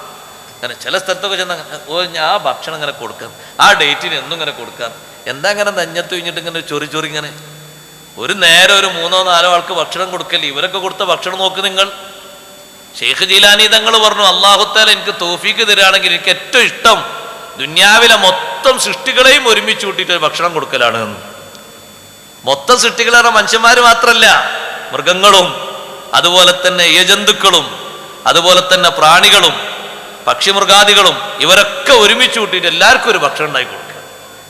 അതെനിക്ക് വലിയ സന്തോഷമുള്ള കാര്യമാണ്. എത്ര ആയിരം ആളുകൾക്കാണ് മഹാനവറുകൾ ഭക്ഷണം ഉണ്ടാക്കി കൊടുത്തത്. ഈ പാചകക്കാരായി അവിടെ നിൽക്കുന്ന ആളുകൾക്ക് ശമ്പളമൊന്നുമില്ല. അവർക്ക് ഇടക്കിടക്ക് ആരെങ്കിലും എന്തെങ്കിലും ഹദിയ കൊണ്ടുവരുമ്പോൾ ഒരു ഹദിയ ഒരാൾക്ക് കൊടുക്കും. ചിലപ്പോൾ അതെന്തെങ്കിലും കുറച്ച് സ്വർണ്ണം ഉണ്ടാവും, ദീനാറോ ദിർഹമോ വെള്ളി ഉണ്ടാവും. അടുത്തേ കൊണ്ടുവരുന്ന 2ാമത്തെ ആൾക്ക് കൊടുക്കും, പിന്നെ കൊണ്ടുവരുന്ന 3ാമത്തെ ആൾക്ക് കൊടുക്കും. ഇങ്ങനെയാണ് കൊടുക്കുന്ന കൂലി. മാസം മാസം നിശ്ചയ ശമ്പളമൊന്നുമില്ല. അവരെ പൊരുത്തപ്പെട്ട് അവിടെ കൂടുകയാണ്. ഏതൊരു ഫക്കീറിനെ കണ്ടാലും ഒരു സാധുവിനെ കണ്ടാലും അവരോട് വല്ലാത്തൊരു വാത്സല്യം. എന്തെങ്കിലുമൊക്കെ അവർക്കൊരു സഹായം ചെയ്യുക, അത് ഷെയ്ഖ് ജീലാനി റളിയല്ലാഹു അൻഹുവിന്റെ ഒരു പതിവായിരുന്നു. ഒരു ദിവസം മഹാനവറുകൾ ദർസ് നടത്തുന്ന കേന്ദ്രത്തിന്റെ മുന്നിൽ വന്നിട്ട് ഒരു ഫക്കീർ ആ മനുഷ്യൻ അങ്ങനെ കരയുന്നുണ്ട്. നമ്മളോട് ഭക്ഷണത്തിന് ഒരാള് എനിക്കൊരു ഭക്ഷണം കഴിക്കണം, നിങ്ങൾ അതിന് ഒരു 10-20 റുപ്യ തരുമെന്ന് പറഞ്ഞാൽ നമ്മൾ അങ്ങോട്ട് നോക്കി നമുക്ക് നേരെ അങ്ങോട്ട്. അപ്പോഴും നമ്മളെ മനസ്സിൽ വേറൊരു ചിന്തയെ വരിക, പൈസ കൊടുക്കണ്ട, അതുകൊണ്ട് അയാൾ വേറെ എന്തെങ്കിലും കുടിച്ചാലോ എന്തെങ്കിലും കഴിച്ചാലോ. ശൈത്താൻ അപ്പോഴേക്ക് വന്ന് നമ്മളൊരു ഭാഗത്ത് പിടി മുറുക്കി കൊടുക്കണ്ട കേട്ടോ, കൊടുക്കണ്ട. അയാൾ കള്ളുടിച്ചാലോ, അയാളതുകൊണ്ട് വേറെ എന്തെങ്കിലും ചെയ്താൽ എന്നാ ഭക്ഷണമല്ലേ ആൾ ചോദിക്കുന്നത്, ഒരു ഭക്ഷണം വാങ്ങിക്കൊടുത്താൽ. അപ്പുറത്ത് ഭക്ഷണം ഉണ്ടാക്കുന്ന കേന്ദ്രത്തിൽ നിന്ന് ഒരു നേരത്തെ ഭക്ഷണം വാങ്ങിക്കൊടുത്തേക്ക് അയാൾ കഴിക്കുമല്ലോ. നിങ്ങൾ കാശ് കൊടുക്കാൻ പേടിയാണെങ്കിൽ അങ്ങനെ കൊടുത്താൽ പോരെ. പക്ഷെ ഒരു സാധു അങ്ങനെ കണ്ട് നമ്മളോട് എന്തെങ്കിലും ചോദിക്കുമ്പോൾ തിരസ്കരിക്കരുത്. അതും അള്ളാഹുവിൻ്റെ സൃഷ്ടിയാണ് എന്നൊരു ഓർമ്മ നമ്മളെ മനസ്സിൽ വേണം. ജാതിയും മതവും വർണ്ണവും വർഗവും വൈജാത്യം ഒന്നുമില്ല അവിടെ. ഒരു മനുഷ്യൻ ഉണ്ണാൻ ചോദിക്കല്ലേ ഭക്ഷണം, എല്ലാവർക്കും വേണ്ടതന്നല്ലേ അന്നെന്ന് പറഞ്ഞത്. ഈ ഫക്കീറായ മനുഷ്യൻ ഇങ്ങനെ കരയാണ്. ഷെയ്ഖ് ജീലാനി റളിയല്ലാഹു അൻഹു അയാൾ അടുത്തേക്ക് വിളിച്ചു. എന്തിനാ കരയുന്നത്? അദ്ദേഹം പറഞ്ഞു, ഞാൻ കപ്പൽ യാത്ര ചെയ്യാൻ വേണ്ടി പോകാൻ ഒരുങ്ങി പുറപ്പെട്ട ആളാണ്. എന്നെ കണ്ടപ്പോ കപ്പിത്താന് തോന്നി ഇയാൾ കാശൊന്നുമില്ലാത്ത ആളാണ് എന്ന് തോന്നിയിട്ട് എന്നെ കയറ്റാതെ കപ്പലോടിച്ച് വിട്ടുപോയി. എന്റെ യാത്ര ഇന്ന് മുടങ്ങിപ്പോയി. ഷെയ്ഖ് അവർക്ക് വലിയൊരു വിഷമം, ഒരു പാവപ്പെട്ട മനുഷ്യന്റെ യാത്ര മുടങ്ങിപ്പോയല്ലോ. മഹാനവറുകൾ പറഞ്ഞു, നിങ്ങൾ വിഷമിക്കണ്ട, ഇവിടെ തന്നെ നിന്നോളൂ. കുറച്ചുകൂടി നേരം കഴിഞ്ഞ് ഇങ്ങോട്ടൊരാൾ വരും. അയാളെ കയ്യിൽ എനിക്ക് തരാനുള്ള 30 ദിർഹം അയാൾ കരുതിയിട്ടാ വരുന്നത്. അയാളോട് ആ 30 ദിർഹം നിങ്ങൾ വാങ്ങിക്കണം. എന്നിട്ട് കപ്പലോടിക്കുന്ന ആൾക്ക് കൊണ്ടുപോയി കൊടുക്കണം. ഇതൊരു അഡ്വാൻസ് ആണ് എന്ന് പറയണം. ഏത് സാധു വന്നാലും കപ്പലിൽ കയറ്റാൻ. കപ്പൽ യാത്രക്ക് 30 ദിർഹമൊന്നും വേണ്ട. അയാൾ ഉദ്ദേശിച്ച സ്ഥലത്തേക്ക് ഒരു 4-5 ദിർഹം മതി. പക്ഷേ ഇത് അഡ്വാൻസ് കൊടുക്കുന്നത് എന്തിനാണ്? ഇനി ഏത് മിസ്കീന് വന്നാലും കപ്പലിൽ കയറ്റണം, ഏത് ഫക്കീർ വന്നാലും കപ്പലിൽ കയറ്റണം. ഫക്കീറന്മാരോട് മിസ്കീന്മാരോട് വലിയ അനുകമ്പയായിരുന്നില്ലേ ഹബീബ് റസൂലുള്ളാഹി സ്വല്ലല്ലാഹു അലൈഹി വസല്ലം തങ്ങൾക്ക്? അതേ താവഴിയിൽ ജീവിച്ച മഹാനാണ് ഷെയ്ഖ് ജീലാനി റളിയല്ലാഹു അൻഹു. അതുകൊണ്ടല്ലേ മഹാനവറുകളെ പറ്റി നമ്മൾ സാധാരണ പാടാറുള്ളത്, എല്ലാ വലികളും ഓരോ നബിവാശി, ഞാൻ എന്റെ സീബാവാ കാൽവാശി എന്നോവർ. ഔലിയാക്കൾക്ക് വ്യത്യസ്ത മഹാന്മാരുടെ അമ്പിയാക്കളുടെ റൂട്ടുണ്ട്. അതേ സമയത്ത് എന്റെ റൂട്ടും എന്റെ സ്വഭാവവും ഹബീബ് സല്ലല്ലാഹു അലൈഹി വസല്ലം തങ്ങളുടെ ശൈലിയാണ്. അവിടുത്തെ താവഴിയാണ് ഞാൻ അനുധാവനം ചെയ്യുന്നത്. ഈ പാവപ്പെട്ട മനുഷ്യൻ ആ മുറ്റത്ത് തന്നെ നിന്നു.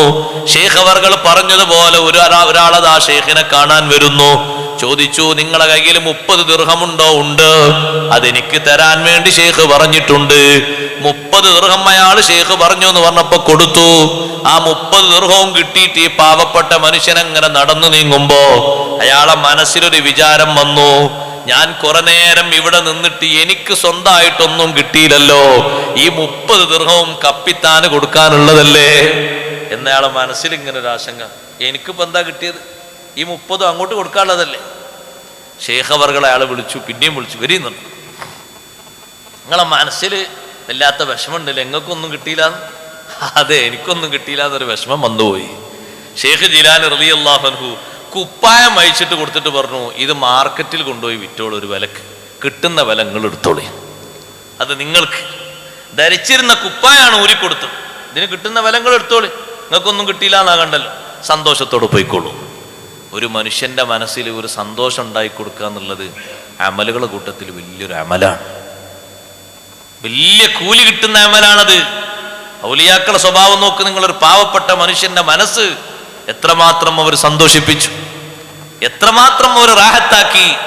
അല്ലദീന ആമനു വകാനു യത്തഖൂൻ, സുന്നത്തായ മേഖലകളിൽ അവരെ ശരീരം അവര് ഇരിപ്പിടിപ്പിച്ചത് ഇബാദത്തിൽ മാത്രമല്ല, ഔറാദുകളിൽ മാത്രമല്ല, ആത്മീയ ആചാരങ്ങളിൽ അനുഷ്ഠാനങ്ങളിൽ മാത്രമല്ല, സാമൂഹിക പരിസരത്തുള്ള സ്വഭാവങ്ങൾ, നാട്ടിൻ പുറങ്ങളിൽ ജനങ്ങൾക്ക് വേണ്ട സേവനങ്ങൾ, ഈ ഘട്ടങ്ങളിലൊക്കെ മഹാനവറുകൾ സജീവമായി പ്രവർത്തിച്ചിട്ടുണ്ട്. ഔലിയാക്കൾ ആ മേഖലയിലൊക്കെ സജീവതയുള്ള ആളുകളാണ്. അതേ രൂപത്തിൽ തന്നെ തിന്മയോട് ഏറ്റവും കൂടുതൽ പുറംതിരിഞ്ഞു നിൽക്കുക എന്നതും തഖ്വയുടെ ഒരു പ്രധാനപ്പെട്ട മാർഗമാണ്. 2 ധ്രുവങ്ങളല്ലേ വകാനു യത്തഖൂൻ എന്ന് പറയുമ്പോ അള്ളാഹു വിലക്കിയ, നബി സല്ലല്ലാഹു അലൈഹി വസല്ലം വിലക്കിയ, ദീനി വിലക്കിയ കാര്യങ്ങളിൽ നിന്ന് വിട്ടു നിൽക്കണം. നമ്മുടെ സമൂഹം ഏറ്റവും കൂടുതൽ ചിന്തിക്കേണ്ട ഒരു വിഷയം കൂടിയാണത്. ഞാൻ എൻ്റെ ഉപ്പമാരോട് ഉമ്മമാരോട് പറയട്ടെ, സാന്ദർഭികമായി ഉണർത്തട്ടെ, ഇവിടെയൊക്കെ എങ്ങനെയെന്ന് എനിക്കറിയില്ല, പലയിടത്തും ഇപ്പൊ നമ്മൾ പരാജയപ്പെട്ടുകൊണ്ടിരിക്കുന്നു. ഏതെങ്കിലും ഒരു വീട്ടിലൊരു കല്യാണവുമായി ബന്ധപ്പെട്ട് അറുവഷളൻ സ്വഭാവങ്ങളാണ് പലയിടത്തും നടന്നുകൊണ്ടിരിക്കുന്നത്. കഴിവിന്റെ പരമാവധി നിർത്തലാക്കുന്നത് നല്ലതാണ്. ഇസ്റാഫ് സംഭവിക്കുന്നത് സൂക്ഷിക്കണം. നമ്മളെക്കാളും കോടിപതികളായ ആളുകൾ ലോകത്ത് ജീവിച്ചിട്ടുണ്ട്. ലളിതമായിട്ടാണ് ആ ചടങ്ങുകളൊക്കെ നടത്തിയത്. പാകത്തിന് മാത്രം മതി, പാകപ്പെട്ടത് മാത്രം സ്വീകരിക്കണം. ഏറെ ചെയ്യുന്ന വിഷയവുമായി ബന്ധപ്പെട്ട് ഗുരുതരമായ പ്രത്യാഘാതങ്ങൾ നമ്മുടെ ജീവിതത്തിൽ അനുഭവിക്കേണ്ടി വരും. പാവങ്ങൾ ജീവിക്കുന്ന അവസ്ഥ മറക്കരുത്. ചേരി പ്രദേശത്ത് കഴിയുന്നവരെ ഓർക്കാതെ പോകരുത്. ചാക്ക് മറച്ച് വെച്ച് കെട്ടിയിട്ട് മഴ കൊണ്ട് ജീവിക്കുന്ന മുസ്ലിം സഹോദരന്മാര് ഡൽഹിയുടെ പരിസരത്ത് പോയാൽ ഇന്നും നിങ്ങൾക്ക് കാണാം. നാട്ടിൽ നിന്ന് കുടിയിറക്കപ്പെട്ടിട്ട് വർഷങ്ങളായി അവർക്ക് താമസിക്കാൻ ഒരു വീടില്ല, കിടന്നുറങ്ങാൻ ഒരു കട്ടിലില്ല.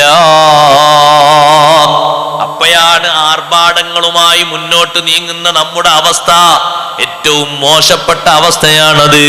അതുകൊണ്ട് ഞാൻ പറയട്ടെ, നമ്മുടെ ചെറുപ്പകാലം മുതൽക്ക് നമുക്ക് പതിവുള്ളത്, ഇവിടെയുള്ള കാരണവന്മാരോട് ചോദിക്കൂ, കല്യാണത്തിന് മുമ്പൊക്കെ വരുന്ന ആളുകളെ സ്വീകരിക്കാൻ 2 തരത്തിലുള്ള പാനീയം കൊടുക്കും.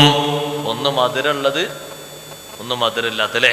ചില ആൾക്കാർക്ക് മധുരം പറ്റൂല, അപ്പോൾ അതിന് സൗകര്യപ്പെട്ടത്. ചിലർക്ക് മധുരം പറ്റും. രണ്ട് ടീമല്ലേ ജനങ്ങൾ മൊത്തമുള്ളത്. മൂന്നാമത്തൊന്നുണ്ടോ ഇടയിൽ കൊടുക്കണേ? ഇല്ല. അതേ നമ്മളെ നാട്ടുകാർക്കൊക്കെ. ഇപ്പൊ പോയി നോക്കിയാൽ കുട്ടികൾ കളിക്കുന്ന ഗ്രൗണ്ടിൽ പതാക കെട്ടിയമാരാണ് വെള്ളപാത്രത്തിൽ വെള്ളം വെച്ചിരിക്കുന്നത്. കളി ഗ്രൗണ്ടിൽ പതാക കണ്ടിട്ടുണ്ടോ? എല്ലാ രാഷ്ട്രങ്ങളുടെയും പതാക അതേപോലെയാണ് ഇപ്പോൾ വെള്ളം വെച്ച്. നീല കളറ്, പച്ച കളറ്, മഞ്ഞ കളറ്, പിന്നെ ഏത് കളർ പറഞ്ഞ കാപ്പി കളറ്. എന്തിനാ ഇത്? നിങ്ങൾ വിചാരിച്ചതിനൊക്കെ കൂലിട്ടൊന്നും ഒന്നും കിട്ടൂല. അങ്ങനെ ഒരു പൂതി വെച്ചിരിക്കണ്ട, അങ്ങനെ ഇരുന്നോളി, ഒന്നും കിട്ടൂല. പാകത്തിന് മതി, പാകത്തിനാണ് സംഗതി ഉണ്ടാക്കേണ്ടത്. ഭക്ഷണം ഓവറായി ഉണ്ടാക്കരുത്. ഹബീബ് സല്ലല്ലാഹു അലൈഹി വസല്ലം തങ്ങളുടെ കാലത്ത് ഒരു സ്വഹാബി, വേറെ ആരുമില്ല, ഒരു സ്വഹാബി ഭക്ഷണം ഉണ്ടാക്കിയൊരു വീട്ടിൽ ഒരു വിഷയവുമായി ബന്ധപ്പെട്ട് 3 ദിവസം നബി സല്ലല്ലാഹു അലൈഹി വസല്ലം സ്വഹാബത്തിനെയും വന്ന് വിളിച്ചു.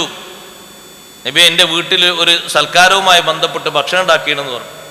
തങ്ങളും സ്വഹാബത്തും പോയി കഴിച്ചു. 2ാമത്തെ ദിവസവും അതേ സ്വഹാബി വന്ന് വിളിച്ചു, ഇന്നും ഉണ്ട് ഭക്ഷണം, നിങ്ങളും സ്വഹാബത്തും വരണം. നബി സല്ലല്ലാഹു അലൈഹി വസല്ലം തങ്ങൾ പറഞ്ഞു, ആവശ്യമുള്ളവർ പോയിക്കോളിയും. തങ്ങൾ പോയില്ല. 3ാമത്തെ ദിവസം വന്ന് വിളിച്ചപ്പോൾ തങ്ങളെ മറുപടി എന്താണെന്നറിയോ? ആരും പോകരുത്, റിയാ വസുന്ന, ഇത് ലോകമാന്യമാണ്, ആവശ്യമില്ലാത്ത പണിയാണ്. അത് സ്വഹാബിനെ പറ്റി. നമ്മളെ പറ്റി എന്താ പറയണ്ടേ? നമ്മളെപ്പറ്റി വാരി വിളമ്പി വഷളാക്കുന്നതിന് എന്താ പറയണ്ടേ? പാകത്തിന് മതി സഹോദരങ്ങളെ, പാകത്തിന്. ഹറാമിയത്ത് കലർന്ന രീതിയിലുള്ള ഒരു സൽക്കാര പരിപാടികളും സംഘടിപ്പിക്കരുത്. അതിലേറ്റവും വലിയ ഒരു ഹറാമാണ് കുറേ ആളുകളെ ഭക്ഷണത്തിലേക്ക് വിളിച്ചിട്ട് വന്നു നോക്കുന്ന ആളുകളൊക്കെ ഇങ്ങനെ അന്തം വിട്ടു പോകുക. എന്താ കാരണം? ഇരിക്കാൻ കസേരല്ല. എത്ര മോശപ്പെട്ട പണിയാണത്. ഇപ്പൊ ഈ സദസ്സിലേക്ക് നിങ്ങളൊക്കെ വിളിച്ചു, നിങ്ങളൊക്കെ വന്ന് ഇവിടെ ഇങ്ങനെ നോക്കി നിൽക്കുകയാണ്, ആർക്കും ഇരിക്കാൻ കസേരല്ലെങ്കിൽ എത്ര മോശമാണത്. ഒരാളെ ക്ഷണിച്ചു വരുത്തിയവന്റെ കടപ്പാടെന്താണെന്നറിയോ? മാന്യമായ ഒരു സ്ഥലത്ത് ഇരുത്തിയിട്ട് അവന്റെ മുന്നിൽ ഭക്ഷണം കൊണ്ടുപോയി വെച്ചു കൊടുക്കണം. അത് വിളിച്ചു വരുത്തിയ എത്ര ഹോജരാജാവാണെങ്കിലും ശരി. ഖുർആൻ പഠിപ്പിക്കുന്ന ആദിത്യ മര്യാദയുണ്ട്. ഖലീലുല്ലാഹി ഇബ്രാഹിം അലൈഹിസ്സലാത്തു വസ്സലാം എത്ര വലിയ നേതാവാണ്. അവരെ വീട്ടിലേക്ക് അതിഥികൾ വന്നപ്പോൾ സൽക്കരിച്ച കഥ ഖുർആൻ പറയുന്നുണ്ട്. ഇബ്രാഹിം നബി അലൈഹിസ്സലാമിന്റെ ഷറഫാക്കപ്പെട്ട കയ്യിലാണ് ഭക്ഷിക്കാനുള്ള തളികയിൽ മഹാനവറുകൾ നല്ല ഭക്ഷണം എടുത്ത് അതിഥികളെ മുന്നിൽ കൊണ്ടുപോയി വെച്ചു കൊടുത്തത് അവരിയ്ക്കുന്നിടത്തേക്ക്. അല്ലെങ്കിൽ എന്നാ സാറാ ബീവിനോടൊന്ന് മാറാൻ പറഞ്ഞിട്ട് അടുക്കളയിൽ ചെമ്പിലുണ്ട്, ഇഷ്ടം പോലെ വാരി തിന്നോളി പറഞ്ഞാൽ പോരെ? അവിടെ വേറെ ആരും ഇല്ലല്ലോ, ആ വീട്ടിലാകെ സാറാ ബീവിയിലുള്ളൂ. സാറാ ബീവിയോടൊന്ന് മാറാൻ പറഞ്ഞിട്ട് വന്നാൽ അടുക്കളയ്ക്ക് നേരെ പോയിക്കൊടുത്തില്ല, നേരെയാണ് വൈകി ചെമ്പിലുണ്ട്, പാകം പോലെ വാരിയിട്ട് പാകം പോലെ എടുത്തുന്നോളി അങ്ങനെ പറഞ്ഞാൽ പോരെ? ഇങ്ങോട്ട് കൊണ്ടുവന്ന് ഇരിക്കുന്നിടത്ത് കൊടുക്കണം. കാരണവന്മാരോട് പറയട്ടെ, അത്തരത്തിലുള്ള അനീതികളോട്, അരുതായ്മകളോട് നമ്മൾ സമ്മതം കൊടുക്കരുത്. ആണും പെണ്ണും ഇടകലർന്നിട്ട് ഒരു വീട്ടിലെ പെങ്ങന്മാരെ പോലെ ആങ്ങന്മാരെ പോലെ ഭക്ഷണം കഴിക്കുന്ന സ്വഭാവം, അതും നല്ലോണം ശ്രദ്ധിക്കേണ്ടതാണ്. ഇരിക്കട്ടെ സഹോദരങ്ങളെ, ആണും പെണ്ണും മുഷക്കലായി ഇരിക്കുന്ന സ്വഭാവം പറ്റൂല. നിങ്ങൾ കണ്ടില്ലേ പരിപാടിക്ക് അവിടെ സഹോദരിമാർക്ക് എന്തൊരു സൗകര്യമാണ് പെടുത്തിയത്. ഓഡിറ്റോറിയങ്ങളിൽ സൗകര്യമുണ്ട്, പക്ഷേ നമ്മൾ ആളുകൾ തന്നെ വേണ്ടാന്ന് വെക്കുകയാണ്. മറകെട്ടാനും വേർതിരിച്ചിരിക്കാനൊക്കെ നല്ല സൗകര്യങ്ങളും സംവിധാനങ്ങളുണ്ട്. നമ്മളെ മുതിർന്ന ആൾക്കാർ, കല്യാണത്തിന് നടത്തുന്ന ആൾക്കാർ പറയുന്നു, ഒരു ദിവസമല്ലേ, അങ്ങനൊന്നും വേണ്ട, സൗകര്യം പോലെ കാര്യങ്ങളങ്ങ് നടന്നോട്ടെ എന്ന് പറയാണ്. ആണും പെണ്ണും മുഷക്കലായി ഇരുന്നിട്ട് എന്തൊരു രീതി! അതിനൊക്കെ ഒരു ബഹുമാനം ഇസ്ലാം കൽപ്പിച്ചിട്ടുണ്ട്. അതേ രീതിയിൽ നടത്തണം. ആ സ്റ്റേജില് കല്യാണത്തിന് എന്ന് പറഞ്ഞ് കെട്ടുന്നൊരു സ്റ്റേജില് കഴിക്കുന്ന ആളുകൾക്കൊക്കെ പ്രദർശന വസ്തുവാക്കി വെക്കേണ്ടതല്ല. കല്യാണം നടത്തുന്ന ആണിനെയും പെണ്ണിനെയും ഒരുമിച്ചിരുത്തിയിട്ട് എല്ലാവരും റാഹത്തോടെ കഴിച്ചോളൂ. ഇടക്കിടക്ക് ഓരോ ചോറ്റുരുള മുണുങ്ങുമ്പോ ഒന്ന് ഇങ്ങോട്ട് നോക്കണം, റാഹത്തിന് കിട്ടാൻ വേണ്ടി. ഒരു മാസ്മരികമായ സന്തോഷത്തിന് വേണ്ടി ഒരു പെണ്ണിനെങ്ങനെ പ്രദർശന വസ്തുവാക്കി. നഊദുബില്ലാ, ഇസ്ലാം എതിർക്കുന്ന തനിച്ച ഹറാമിയത്താണത്. തനിച്ച പാശ്ചാത്യൻ മോഡൽ സംസ്കാരമാണ്. ചില സ്ഥലങ്ങളിലൊക്കെ പുതിയ പെണ്ണും പുതിയാപ്പിളയും നിക്കാഹിനും കല്യാണത്തിനും വരുന്നവരെ ഗേറ്റിന്റെ അടുത്ത് പോയി കൈകൊടുത്ത് സ്വീകരിക്കാണ്. ആരാ സഹോദരങ്ങളെ ഈ സമ്പ്രദായങ്ങളൊക്കെ കൊണ്ടുവന്നത്? എവിടുന്നാണ് ഇതൊക്കെ ചേക്കേറി വന്നത്? ഇതൊക്കെ തഖ്വക്ക് എതിരാണ്. ലക്ഷക്കണക്കിന് രൂപ വാരി വിതറുമ്പോ നമ്മൾ ആലോചിക്കണം. കോടിക്കണക്കിന് ആസ്തിയുള്ള സഹാബിമാര് ജീവിച്ച കാലത്ത് അവരിൽ ഏറ്റവും വലിയ ഔലിയാക്കള് അബ്ദുറഹ്മാൻ ഇബ്നു ഔഫ് റളിയല്ലാഹു അൻഹുവിന്റെ സമ്പത്ത് നമ്മളെ നാട്ടിൽ ആർക്കെങ്കിലും ഉണ്ടോ? ഉണ്ടെങ്കിൽ ഒന്ന് കൈപൊക്കി ഒന്ന് കാണട്ടെ. എത്രയാ മഹാന്മാരുടെ സ്വത്തിന്റെ ആസ്തി. അശറത്തുൽ മുബശ്ശറയിൽപ്പെട്ട മഹാനാണ്. 500 ഒട്ടകങ്ങളുടെ പുറത്താണ് ചിലപ്പോ ഗോഡൌണിലേക്കുള്ള ചരക്ക് വരാറുള്ളത്. അത്രയും സ്വത്തുള്ള മഹാൻ അവർകളോട് കല്യാണത്തിന് സദ്യ ഉണ്ടാക്കാൻ പറഞ്ഞപ്പോ ഹബീബ് സല്ലല്ലാഹു അലൈഹി വസല്ലം പറഞ്ഞ ശൈലി നോക്ക് നിങ്ങൾ. ഔലിം വലൗ ബിശാത്തിൻ, ഒരാടിനറുത്തിട്ടെങ്കിലും ഒരു സദ്യ കൊടുക്കണം. ഒരൊട്ടകന്ന് നബി തങ്ങൾക്ക് അറബി കിട്ടാത്തോണ്ടാ. ഒരാടിനറുത്തിട്ടെങ്കിലും ലളിതമായ ഒരു സദ്യ. നാട്ടുകാരെ മൊത്തം വിളിച്ച് ഭക്ഷണം കൊടുത്തോളൂ, തെറ്റൊന്നുമില്ല. പക്ഷെ ഹറാം പറപ്പ് കലർന്ന രീതിയിൽ കല്യാണത്തിന്റെ അന്ന് ആ വീട്ടിലേക്ക്, ആ വീടിങ്ങോട്ട് മൊത്തം മലിനാക്കാന്ന് ഒരു നീയത്ത് ഏറ്റവും മോശപ്പെട്ട പണിയാണത്. ഇപ്പൊ നമ്മളിപ്പോ ഈ വീട്ടിലേക്ക് ചെരുപ്പ് വെച്ചിട്ട് എത്ര ബഹുമാനത്തോട് കയറുന്നു, അതേ ബഹുമാനം സ്വീകരിക്കേണ്ടതാണ് അന്നും. അന്നെന്താ ഒരു ചെരുപ്പിട്ട് കയറുന്ന ഒരു പ്രത്യേക അലിഖിത നിയമമുണ്ടോ? അങ്ങനെ വല്ലതും? എന്നിട്ട് വന്നിരിക്കുന്ന ആൾക്കാർക്ക് പറ്റ ഇടങ്ങേറ് തോന്നുകയാണ്. ആ വീടും വീടിന്റെ ഉള്ളൊക്കെ ചെരുപ്പിട്ട് കയറി ചളി പിള്ളി നശിപ്പിച്ച് മോശപ്പെട്ടൊരു ഏർപ്പാടാണത്. നമ്മൾ ഒരിക്കലും അങ്ങനെ ചെയ്യുന്ന ആളുകളാകരുത്. ഒന്ന്, വൃത്തി അവിടെയും കാത്തു സൂക്ഷിക്കേണ്ടതാണ്. ജനങ്ങൾ ഒരുമിച്ച് കൂടുന്ന സ്ഥലത്ത് മാന്യമായിട്ട് അവരെ വരവേറ്റുകൊണ്ട് അവർക്ക് ഭക്ഷണം കൊടുക്കണം. അവർക്ക് കാണാൻ പറ്റാത്ത ഒരു രംഗങ്ങൾക്കും അവിടെ സാക്ഷിയാകേണ്ടി വരരുത്. മോശപ്പെട്ട ഏർപ്പാടിന് കൂട്ടിക്കരുത്. മോളെ കല്യാണ നിശ്ചയാന്ന് കരുതിയിട്ട് നിശ്ചയത്തിന് വരുന്ന എല്ലാ ആണുങ്ങളും, എന്നിട്ട് നോക്കുന്ന ധൈര്യം, നമ്മളെ ഉമ്മത്തിന്റെ ധൈര്യം, ഈ കാണുന്ന ഹറാമിയത്തൊക്കെ ഫോട്ടോയിൽ പകർത്താൻ ഒരു പ്രശ്നവുമില്ല. ഞങ്ങളിതൊക്കെ ചെയ്യുന്നവരാണ്, വേണമെങ്കിൽ പകർത്തിക്കോളി, ആഖിറത്തിൽ ഈ ഫോട്ടോ കൊണ്ടുവന്ന് കാണിച്ചെന്നാ മതി എന്നുള്ളതിന്. അന്യ ആണുങ്ങൾ ഈ പെണ്ണിന്റെ വായിലേക്ക് മുട്ടായും കേക്കും വെച്ചു കൊടുക്കുകയാണ് നിശ്ചയം എന്ന് പറഞ്ഞ റോഡില്. നമ്മളെ നാട്ടിൽ ഇതൊന്നുമില്ല. നിങ്ങൾ പ്രായമുള്ള ആൾക്കാരോട് ചോദിച്ചു നോക്കി, ഇങ്ങനത്തെ ഒരു സ്വഭാവം നമ്മളെ നാട്ടിലില്ലാത്തതാണ്. ആരോ എവിടുന്നോ പകർത്തിക്കൊണ്ടുവരുന്ന പാശ്ചാത്യൻ സ്വഭാവം നമുക്കത് പറ്റൂല. ഇസ്ലാം എതിർക്കുന്ന സംഗതിയാണിത്. കല്യാണത്തിന് വന്ന സ്ഥലത്ത് ദീനി എതിർത്ത ഒറ്റ കാര്യം കണ്ടിട്ട് ഭക്ഷണം കഴിക്കാതെ ഇറങ്ങിപ്പോയ മഹാനാണ് അബ്ദുല്ലാഹി ഇബ്നു മസ്ഊദ് റളിയല്ലാഹു അൻഹു. ഇമാം ബുഖാരി തങ്ങൾ സ്വഹീഹിൽ രേഖപ്പെടുത്തിയ സംഭവമാണ്. ഒറ്റ കാര്യം കണ്ടത്, ജീവനുള്ള ജീവിയുടെ ഒരു ഫോട്ടോ വീട്ടിന്റെ ചുമരിന്റെ ഒരു ഭാഗത്ത് പ്രദർശിപ്പിച്ചിട്ടുണ്ട്. ഒരു ഫോട്ടോ. ഭക്ഷണം കഴിക്കാൻ നിന്നില്ല, ഇറങ്ങിപ്പോയി. ഒരു ഭക്ഷണം കഴിച്ചില്ല. നമുക്ക് തോന്നുന്നു കുറച്ച് സ്ട്രോങ് ഏറിപ്പോയി എന്നല്ലേ. ഒരു മുൻകർ കണ്ടാൽ, എതിർക്കപ്പെടുന്ന ഒരു കാര്യം കണ്ടാൽ അള്ളാഹുവിന്റെ അടുക്കൽ ഞാൻ ഇതിന് സാക്ഷിയായി, ഇതിന് സപ്പോർട്ട് ചെയ്തു എന്ന് പറയേണ്ടി വരുമെന്ന പേടിയിലാണ് അവർ മാറിപ്പോകുന്നത്. 10 ലക്ഷം നിങ്ങൾ ചെലവഴിക്കുന്നതിൽ എന്തെങ്കിലുമൊക്കെ പടച്ച റബ്ബിന്റെ ഭാഗത്തുനിന്ന് ഒരു ഖൈർ പ്രതീക്ഷിക്കുന്നുണ്ടെങ്കിൽ എൻ്റെ ഉപ്പമാരോട് ഉമ്മമാരോട് ഞാൻ പറയട്ടെ, എന്തെങ്കിലുമൊക്കെ കിട്ടണം ഈ ചെലവഴിക്കുന്നതിന് ആഗ്രഹമുള്ള ഈമാൻ ഉണ്ടെങ്കിൽ ഒരു ഹറാമും കലരാതെ കാത്തു സൂക്ഷിക്കണം. അത് അനിവാര്യമാണ്. ആഘോഷങ്ങൾ നബി സല്ലല്ലാഹു അലൈഹി വസല്ലം നിങ്ങളുടെ കാലത്തുണ്ടായിട്ടുണ്ട്. പരിമിതമായ ആഘോഷങ്ങളാണ് ഇസ്ലാം നമുക്ക് പഠിപ്പിച്ചിട്ടുള്ളത്. ശബ്ദകോശങ്ങൾ ഒരാളടങ്ങാറാക്കുന്ന ഒരു ശബ്ദകോശം ഉണ്ടാക്കരുത്. ഞാൻ ഇപ്പൊ തന്നെ വരുമ്പോൾ നമ്മൾ ഇമാം ഉസ്താദിനോട് പറഞ്ഞു, റോഡിന്റെ ഭാഗത്തേക്ക് നമ്മളെ ശബ്ദം കൂടുതൽ പോകാൻ അവിടെ എന്തെങ്കിലുമൊക്കെ കെട്ടിയിട്ടുണ്ടെങ്കിൽ അത് അയച്ചു വെക്കണം. അതിലൂടെ പോകുന്ന ആളുകൾക്ക് ഇടങ്ങേറുണ്ടാക്കരുത്. ഉസ്താദ് പറഞ്ഞു അവിടെ ഒന്നും കെട്ടിയില്ല, ഇവിടെ ഉള്ള ഈ ഓണം തന്നെ കേൾക്കുന്നുള്ളൂ. എന്നാ കുഴപ്പമില്ല എന്ന് പറഞ്ഞു. ബുദ്ധിമുട്ടുണ്ടാക്കാൻ പാടില്ല. ആ പോകുന്ന യാത്രക്കാരൊന്നായിട്ട് കേട്ടിടങ്ങാറുണ്ടല്ലോ അങ്ങാടി വരുന്ന ആൾക്കാർ. അതിനല്ലേ ഈ സൗകര്യം ഏർപ്പെടുത്തിയത്. കല്യാണത്തിന്റെ അന്നും അതിന്റെ പിറ്റേന്നും പരിസരത്തുള്ള ഒരു അയൽവാസിക്കും ഉറങ്ങാൻ പറ്റൂല. ശബ്ദകോശങ്ങളൊക്കെ ഉണ്ട്. ഇത്ര പ്രായമുള്ള ആൾക്കാർക്ക് ഉറങ്ങണം. എത്ര കുട്ടികൾക്ക് ഉറങ്ങണം? എന്തിനാണ് അവരൊക്കെ ശല്യം ചെയ്യുന്നത്? ഒരു ബുർദ സംഘടിപ്പിക്കുകയാണെങ്കിൽ തന്നെ ഒരു പരിമിതമായ നേരത്തിൻ്റെ ഉള്ളിൽ അത് കഴിയണം. അതിന് ഓവർ സൗണ്ട് പറ്റൂല. ബുർദ എഴുതിയിട്ട് നോയിട്ടുള്ളാക്കിടുക, പാകത്തിനുള്ള സൗണ്ടിൽ നേരം കൂടുതൽ വൈകാതെ തന്നെ തീരുന്ന രൂപത്തിൽ. നബി സല്ലല്ലാഹു അലൈഹി വസല്ലം തങ്ങളുടെ കാലത്ത് ശബ്ദം ഉണ്ടായിട്ടുണ്ട്, ദഫ്മുട്ടാണത്.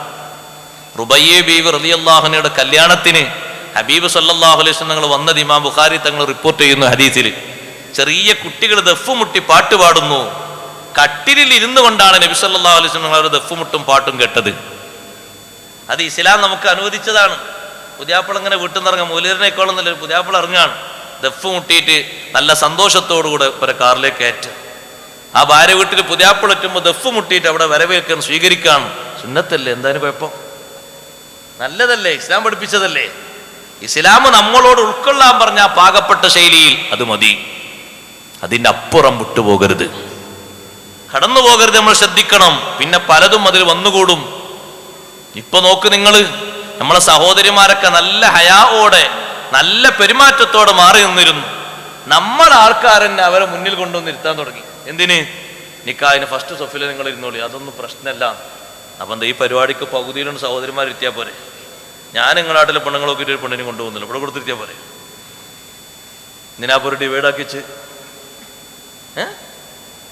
അതിന് മാത്രം എന്തിനത്? അതുപോലെ ഒരു തരംതിരിക്കലല്ലേ.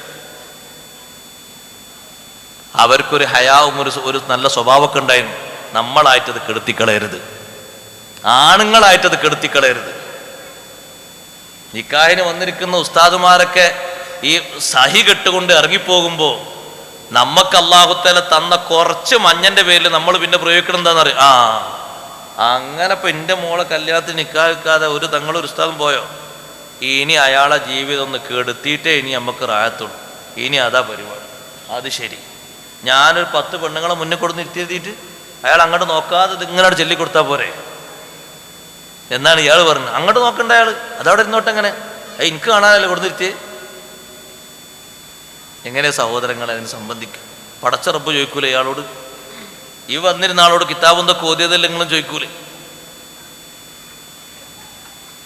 എത്രമാത്രം കാർക്കശ്യം ഓരോ വിഷയത്തിലും ഇസ്ലാം കൽപ്പിക്കുന്നുണ്ട്. അതൊക്കെ സ്വീകരിക്കേണ്ടതല്ലേ നമ്മൾ ഓരോരുത്തരും. അതുകൊണ്ട് വീട്ടിൽ വെച്ചാണെങ്കിലും ഓഡിറ്റോറിയങ്ങളിൽ വെച്ചാണ് കല്യാണം നടക്കുന്നതെങ്കിലും ആണിനും പെണ്ണിനും 2 രൂപത്തിൽ, വ്യത്യസ്ത രൂപത്തിൽ തന്നെ പുരുഷന്മാർക്ക് സ്ത്രീകളുടെ ഭാഗം കാണാത്ത മറകെട്ടി അവരെ സ്വീകരിക്കാനും ഭക്ഷണം കഴിക്കാനും ഉള്ള സ്വഭാവങ്ങൾ അവിടെ ഒരുക്കണം. രണ്ടും ഇന്നത്തെ ദിവസത്തിൽ ഒരു പ്രശ്നമല്ല എന്ന്, ആണും പെണ്ണും കൂടിക്കലരുന്നത് വിഷയമല്ല എന്ന് ഇസ്ലാം എതിരായി പറഞ്ഞ ഒരു വിഷയത്തെ ലാഘവത്തോടെ കണ്ട് നമ്മൾ അങ്ങനെ വിലയിരുത്തി പറഞ്ഞാൽ മുത്തഖി എന്ന് പറയുന്ന പോസ്റ്റിൽ നിന്ന് നമ്മൾ തെറിച്ചു പോകും. മുത്തഖിയാകൂല നമ്മള്. അള്ളാഹുവിന്റെ ദീന് വിലക്കിയ ഒരു കാര്യം നമുക്കെങ്ങനെയാണത് അനുവദനീയമായി കിട്ടുന്നത്? നമ്മളെ ബുദ്ധി കൊണ്ട് നമ്മളെങ്ങനെയാണത് ഹലാലാക്കി മാറ്റുന്നത്? സുബ്ഹാനല്ലാഹ്. അതുകൊണ്ട് ആ മേഖലകളിലൊക്കെ കൃത്യമായി നമ്മൾ ശ്രദ്ധിക്കണം, സൂക്ഷിക്കണം. കല്യാണത്തിന് ഒരുങ്ങി നിൽക്കുന്ന പെണ്ണിനെ നല്ല മറയോടുകൂടെ നല്ല റാഹത്തോടുകൂടെ ഒരുക്കുന്നതോടൊപ്പം വരുന്ന ആളുകൾക്ക് മുഴുവനും പ്രദർശന വസ്തുവാക്കി വെക്കരുത്. അന്നത്തൊരു ദിവസമല്ലേ എന്ന് കരുതിയിട്ട് ഫ്രണ്ട്സാണ്, ബേക്കാണ്, മീറ്റാണ്, സ്കൂൾ മീറ്റാണ്, മറ്റേ മീറ്റാന്നും പറഞ്ഞ് വരുന്നവർക്കൊക്കെ കാണാനുള്ള സംവിധാനവും സൗകര്യവും ഒരുക്കി കൊടുക്കുന്ന ഹറാമായ രീതികളൊക്കെ നിർത്തലാക്കണം. ഇസ്ലാമിൽ ഒരു നിലക്കും അതിന് പിൻബലമില്ല. കർശനമായി ഇസ്ലാം വിലക്കിയ കാര്യമാണ്. അതങ്ങനെ തന്നെ ശ്രദ്ധിച്ചു സൂക്ഷിച്ച് കാര്യങ്ങൾ നടപ്പിലാക്കണം. ധൂർത്ത് എന്ന പരിപാടി ഒരു രംഗത്തും ഇസ്ലാം അനുവദിച്ചിട്ടില്ല. നമ്മളത് ഏറ്റവും കൂടുതൽ ശ്രദ്ധിക്കേണ്ടതാണ്. അഷ്റഫുൽ ഖൽഖ് സയ്യിദുനാ റസൂലുള്ളാഹി സ്വല്ലല്ലാഹു അലൈഹി വസല്ലം തങ്ങൾ അവിടുത്തെ ഭാര്യമാർക്കൊക്കെ വലീമത്ത് നൽകിയിട്ടുണ്ട്. കല്യാണത്തിന് ശേഷം ലളിതമായ രീതിയിലാണ്. മക്കക്കാരെ മദീനക്കാരെ മൊത്തം വിളിച്ചു കൂട്ടിയിട്ട് ഒരു സൽക്കാലം ഒരുക്കാൻ നബി തങ്ങൾക്ക് വല്ല പ്രയാസമുണ്ടോ? അതിന് പറ്റുന്ന എത്രയെത്ര നല്ല സ്വഹാബിമാരുണ്ട്. ലളിതമായ രൂപത്തിൽ നടത്തേണ്ട സംഗതി അങ്ങനെ തന്നെയാണ് കാണിച്ചു തന്നത്. ഇനി അത് കുറച്ചുകൂടി കുടുംബത്തിനും മറ്റും വിശാലമാക്കിയെങ്കിൽ നിയമങ്ങൾ വിട്ടുപോകാതെ കാത്തു സൂക്ഷിക്കണം. കഴിവിന്റെ പരമാവധി ആ രംഗങ്ങൾ നമ്മൾ കാത്തു സൂക്ഷിക്കണം. അവിടെയാണ് ഔലിയാക്കൾ നമുക്ക് മാതൃകയാകുന്നത്. തഖ്വയുടെ വിഷയത്തിൽ അവര് മുൻപന്തിയിലാണ്. അള്ളാഹു കൽപ്പിച്ച കാര്യങ്ങൾ സ്വീകരിക്കുന്നതിലും വിലക്കിയ കാര്യങ്ങൾ ഒഴിവാക്കുന്നതിലും വളരെ അധികം ശ്രദ്ധയോടെ പ്രവർത്തിക്കുന്നവരാണ്. ഒരു വിഷയത്തിലും അവർക്ക് ആ വിഷയത്തിൽ വിട്ടുവീഴ്ചയില്ല. എല്ലാ കാര്യത്തിലും ആ വിഷയത്തിൽ പൂർണ്ണ ശ്രദ്ധ പാലിക്കുന്നവരാണ്. സുബ്ഹാനല്ലാഹ്. ഏതെങ്കിലും ഒരു ഭാഗത്ത് ഇസ്ലാം വിലക്കിയ കാര്യങ്ങൾക്ക് ആരെങ്കിലും സപ്പോർട്ട് ചെയ്തു എന്ന് ഔലിയാക്കളെ കൂട്ടത്തിൽ ഏതെങ്കിലും ഒരാൾ അറിഞ്ഞാൽ, സ്വഹാബിമാരാകട്ടെ, താബിയുകളാകട്ടെ, തബഉ താബിയുകളാകട്ടെ, നഖശികാന്തം എതിർക്കുക മാത്രമല്ല, ചോദ്യം ചെയ്യുക മാത്രമല്ല, ആ വിഷയം നിർത്തലാക്കാൻ അവരേറ്റവും കൂടുതൽ കഠിനാധ്വാനം ചെയ്യും. അതിനുവേണ്ടി നന്നായവര് പരിശ്രമിക്കുകയും ചെയ്യും. അഷ്റഫുൽ ഖൽഖ് സയ്യിദുനാ റസൂലുള്ളാഹി സ്വല്ലല്ലാഹു അലൈഹി വസല്ലമ തങ്ങൾ പഠിപ്പിച്ചു തന്ന ദീനിന്റെ നിയമങ്ങളിൽ മൻഹിയാത്ത്, വിലക്ക് ഏർപ്പെടുത്തപ്പെട്ട കാര്യങ്ങൾ കഴിവിന്റെ പരമാവധി സൂക്ഷിക്കുകയും ശ്രദ്ധിക്കുകയും വേണം. കല്യാണ രംഗങ്ങൾ ഒരിക്കലും സഹോദരങ്ങളെ ഒരു മുസ്ലിമിന് കയറി വന്ന് ഭക്ഷണം കഴിക്കാൻ പറ്റാത്ത രീതിയിൽ മ്യൂസിക്കിന്റെയും മറ്റും കോലാഹലങ്ങളെ കൊണ്ട് നിറക്കപ്പെട്ട ഒരു വേദിയാക്കി മാറ്റരുത്. ജാഹിലിയ്യ കാലഘട്ടത്തിലാണ് അങ്ങനത്തെ കല്യാണം ഉണ്ടായിരുന്നത്. അർദ്ധനഗ്നകളായ പെൺകുട്ടികൾ ഇരുന്നിട്ട് കൊട്ടും പാട്ടും നടത്തിയിട്ട് നൃത്തമാടിയിട്ട് മുന്നിലിരിക്കുന്നവർ മദ്യപാനികളായിട്ട് ജാഹിലിയ്യ കാലഘട്ടത്തിലെ കല്യാണം നടന്നിരുന്നു. അത്തരത്തിലുള്ളൊരു കല്യാണത്തിലേക്കും ചെറുപ്പകാലത്ത് തന്നെ ഹബീബ് സല്ലല്ലാഹു അലൈഹി വസല്ലം തങ്ങൾ പങ്കെടുക്കാറില്ല, പോകാറില്ല. തങ്ങൾക്ക് ഏറ്റവും വെറുപ്പും വിരക്തിയുമുള്ള കാര്യമായിട്ടാണ് അത് കണ്ടിരുന്നത്. അങ്ങനെ തന്നെ കാണേണ്ട കാര്യങ്ങൾ അങ്ങനെ തന്നെ കാണണം. എന്നിട്ട് പടച്ച റബ്ബ് പൊരുത്തപ്പെട്ട രീതിയിൽ ബന്ധങ്ങൾ ചേർത്ത് കൊടുക്കണം. അള്ളാഹുവിന്റെ പക്കൽ നിന്ന് കൂലി ലഭിക്കുന്ന രീതിയിൽ ഭക്ഷണങ്ങൾ ഒരുക്കിയിട്ട് സൽക്കാരങ്ങൾ ഒരുക്കണം. ഹറാമായ മാർഗങ്ങളും രൂപങ്ങളും ഭാവങ്ങളും ഉണ്ടാകരുത്. നല്ലോണം ശ്രദ്ധിക്കണം. പുരുഷന്മാരായ ആളുകൾ, സഹോദരങ്ങളെ, സ്വർണ്ണാഭരണം ഉപയോഗിക്കുന്നത് നമുക്ക് മൻഹിയാണ്, വിരോധിക്കപ്പെട്ട കാര്യമാണ്. ഇപ്പൊ കാണുന്നു കയ്യിലും കഴുത്തിലൊക്കെ ഒരു ചെയിന് വന്നിരിക്കുന്നത് ഒരു പ്രത്യേക രൂപത്തിൽ. എന്താന്ന് ചോദിക്കുമ്പോ ചെയിൻ തന്നെയെന്നാ പറയുന്നത്. സ്വർണ്ണാണോ ചോദിച്ചാൽ സ്വർണ്ണം തന്നെയാണ്. പാടില്ലാത്തല്ലേന്ന് വെച്ചുമ്പോ അതൊക്കെ എല്ലാവരും അങ്ങനെ പറയും. ഇപ്പൊ നമ്മക്കിപ്പോ അങ്ങനെ ഒന്നും സ്വീകരിക്കാനാകൂല. അങ്ങനെയാ പറയുന്നത്, സ്വീകരിക്കാനാകൂല. പിന്നെന്താ ഇപ്പൊ അവരോട് പറയാം? പേരൊക്കെ കേട്ടാലോ ഖദ്ദസല്ലാഹു സിറഹുൽ അസീസ് അല്ലാന്നൊന്നും പേരുമായിരിക്കും. വലിയ കാര്യപ്പെട്ട് എന്നാ ഓലെ കാര്യപ്പെട്ട ആൾക്കാരായിട്ട് തന്നെ പരിഗണിക്കും വേണം. അല്ലെങ്കിൽ അത് കേസാണ്, കംപ്ലൈന്റ് ആണ്, വലിയ പ്രശ്നമാണത്. ഇതൊക്കെ നടത്തിക്കൊണ്ടുപോകുള്ളൂ. ശ്രദ്ധിക്കണം, സൂക്ഷിക്കണം. ദൂർത്തായ ഒരു സംഗതി, ഹറാമായ ഒരു സംഗതി. സ്വഹാബത്തിന്റെ ഒരു കയ്യിലല്ലേ നബിതങ്ങൾ മോതിരം കണ്ട്, സ്വർണ്ണമോതിരം. ഒരു സ്വഹാബി അറിയാതെ ധരിച്ചു വന്നതാണ്, നിയമം അറിഞ്ഞിട്ടല്ല. അറിയാതൊരു സ്വർണ്ണമോതിരം ധരിച്ച് സദസ്സിലെത്തിയപ്പോ ഹബീബ് സല്ലല്ലാഹു അലൈഹി വസല്ലം നിങ്ങളെ ചോദ്യം, നരകത്തിന്റെ കനൽക്കട്ട, നരകത്തിന്റെ തീക്കണൽ കയ്യിൽ പിടിച്ചാണോ വന്നിരിക്കുന്നത് എന്ന് ഗൗരവത്തോടെയാ തങ്ങൾ ചോദിച്ചത്. ആ സ്വഹാബി ആ മോതിരം അഴിച്ച് ഒരൊറ്റ ഏറെറിഞ്ഞു. തങ്ങൾ ആ സദസ്സിൽ നിന്ന് എണീറ്റ് പോയപ്പോ ബാക്കി സ്വഹാബിമാര് പറഞ്ഞു, ധരിക്കണ്ടെന്നാണ് ആ പറഞ്ഞത്, അതിന്റെ ഗൗരവ തങ്ങൾ ഉണർത്തിയത്, അത് എടുത്തോളൂ, വിറ്റിട്ട് വേറെന്തെങ്കിലും ഉപയോഗിക്കാലോ. അപ്പൊ ആ സ്വഹാബി പറഞ്ഞു, ഹബീബ് സല്ലല്ലാഹു അലൈഹി വസല്ലം തങ്ങൾ നരകത്തിന്റെ തീക്കണൽ എന്ന് പറഞ്ഞിട്ട് ഞാൻ അത് ഒഴിവാക്കാൻ നിയ്യത്ത് ചെയ്തിട്ട് വലിച്ചെറിഞ്ഞ സാധനം എനിക്കത് വേണ്ടേ വേണ്ട, ഞാനത് എടുക്കുന്നേ ഇല്ല, എനിക്കത് വേണ്ടേ വേണ്ട എന്ന് പറഞ്ഞു. അറിയാതെ ധരിച്ചു വന്നതാണ്. തങ്ങൾ അതിന്റെ ഗൗരവമാണ് ഓർമ്മപ്പെടുത്തിയത്. നമ്മളത് പ്രത്യേകം ശ്രദ്ധിക്കണം, സൂക്ഷിക്കണം. കാര്യങ്ങളൊക്കെ നല്ല ശ്രദ്ധയോടെ കാര്യങ്ങൾ കൈകാര്യം ചെയ്യണം. അത് ഉസ്താദെ അന്നത്തെ ഒരു ദിവസമല്ലേ, 2 മണിക്കൂറല്ലേ, കുറൊക്കെ അഡ്ജസ്റ്റ് ചെയ്യാൻ വേണ്ടിയിട്ട് ഏതെങ്കിലും മലക്കുകളോട് വഹി ഇങ്ങോട്ട് തിരിച്ചു വരുമ്പോൾ പറഞ്ഞെടുത്താൽ മതി. നടക്കൂല അതൊന്നും. നമ്മളെ അഡ്ജസ്റ്റ്മെന്റിനുള്ളതല്ല ഇസ്ലാമിന്റെ നിയമങ്ങൾ. മുത്തഖിയായി ജീവിച്ച് മരിക്കണം എന്ന് ആഗ്രഹമുണ്ടോ? ആകെ കുറഞ്ഞ കാലേ ദുനിയാവിലുള്ളൂ. 100 കൊല്ലം 150 കൊല്ലം ജീവിച്ചിരിക്കുന്നൊന്നും കരുതി ആരും കുത്തിരിക്കണ്ട. കുറഞ്ഞ കാലം ഞാൻ ഞങ്ങളെ ആദ്യം പോകാന്ന് പറയാൻ പറ്റൂല. ജീവിച്ചിരിക്കുന്ന കാലത്ത് മുത്തഖിയായി ജീവിക്കണം. അതിന് അല്ലാഹു തആല തൗഫീഖ് നൽകുമാറാകട്ടെ. അതിനെ കാര്യമുള്ളൂ, അതിനെ നേട്ടുള്ളൂ. വമൻ യത്തഖില്ലാഹ യജ്അൽ ലഹു മഖ്റജ. മുത്തഖിയായി ജീവിക്കുന്ന മനുഷ്യന് എല്ലാ വിഷയത്തിലും അല്ലാഹു തആല എളുപ്പം നൽകും, പരിഹാരം അല്ലാഹു നൽകും, സന്തോഷം അല്ലാഹു തആല നൽകും, എല്ലാ കാര്യത്തിനും അല്ലാഹു പരിഹാരം നൽകും. പക്ഷെ ഒരു കണ്ടീഷനാ അല്ലാഹു പറഞ്ഞത്, വമൻ യത്തഖില്ലാഹ്. മുത്തഖിയാകണം, നിയമങ്ങളൊക്കെ അംഗീകരിച്ച് സൂക്ഷിച്ച് ജീവിക്കുന്ന ആളാകണം. പരിഹാരമുണ്ടോ? ഉണ്ട്. മുത്തഖീങ്ങൾക്ക് അല്ലാഹു തആല മാപ്പ് തരൂലേ? മാപ്പ് തരും. വമൻ യത്തഖില്ലാഹ യുകഫിർ അൻഹു സയ്യിആതിഹി വയുഅ്ലിം ലഹു അജ്റാ. മുത്തഖിയായി ജീവിക്കുന്ന മനുഷ്യന്റെ ഭാഗത്തുനിന്ന് എന്തെങ്കിലും അല്ലറ ചില്ലറ അപാകതകളൊക്കെ വരുന്നത് അല്ലാഹു മാപ്പാക്കി തരും. വലിയ പ്രതിഫലം അല്ലാഹു അവന് കണക്കാക്കി കൊടുക്കും. മുത്തഖീങ്ങൾക്ക് അങ്ങനെയാ സഹോദരങ്ങളെ. ഔലിയാക്കൾ മൊത്തത്തിൽ പറഞ്ഞാൽ അവര് മുത്തഖീങ്ങളാണ്. അതുകൊണ്ടാണ് അവരെ നാക്കിനും വാക്കിനും വലിയ സ്വീകാര്യത അല്ലാഹു നൽകിയത്. ഒരു വിഷയം അവർ പറയുമ്പോൾ സംഭവിക്കുന്നത് റബ്ബ് സുബ്ഹാനഹു വ തആല മുത്തഖീങ്ങളായതുകൊണ്ട് അവർക്ക് നൽകുന്ന എളുപ്പമാണത്. അവരൊരു കാര്യം തീരുമാനിക്കുന്ന കാര്യങ്ങൾ ഉടനെ നടക്കുന്നത്. എത്ര എളുപ്പത്തിലാണ് പല കാര്യങ്ങളും നടക്കുന്നത്. എത്ര വലിയ സുഖകരമായ രീതിയിലാണ് കാര്യങ്ങൾ അവർ കൈകാര്യം ചെയ്യുന്നത്. ഷെയ്ഖ് അബ്ദുൽ ഖാദിർ ജീലാനി റളിയല്ലാഹു അൻഹുവിന് എത്ര കാര്യങ്ങൾ അല്ലാഹു എളുപ്പമാക്കി കൊടുത്തിട്ടുണ്ട്. കറാമത്ത് എന്ന ഭാഷയിൽ അതിനെ കാണുന്ന കാര്യങ്ങൾ തന്നെ അവർക്ക് മാത്രമല്ല, ഔലിയാക്കളിലൊക്കെ അത് കാണാം. എല്ലാ ഔലിയാക്കൾക്കും അല്ലാഹു നൽകിയ ബഹുമാനങ്ങളിൽ അത് കാണാം.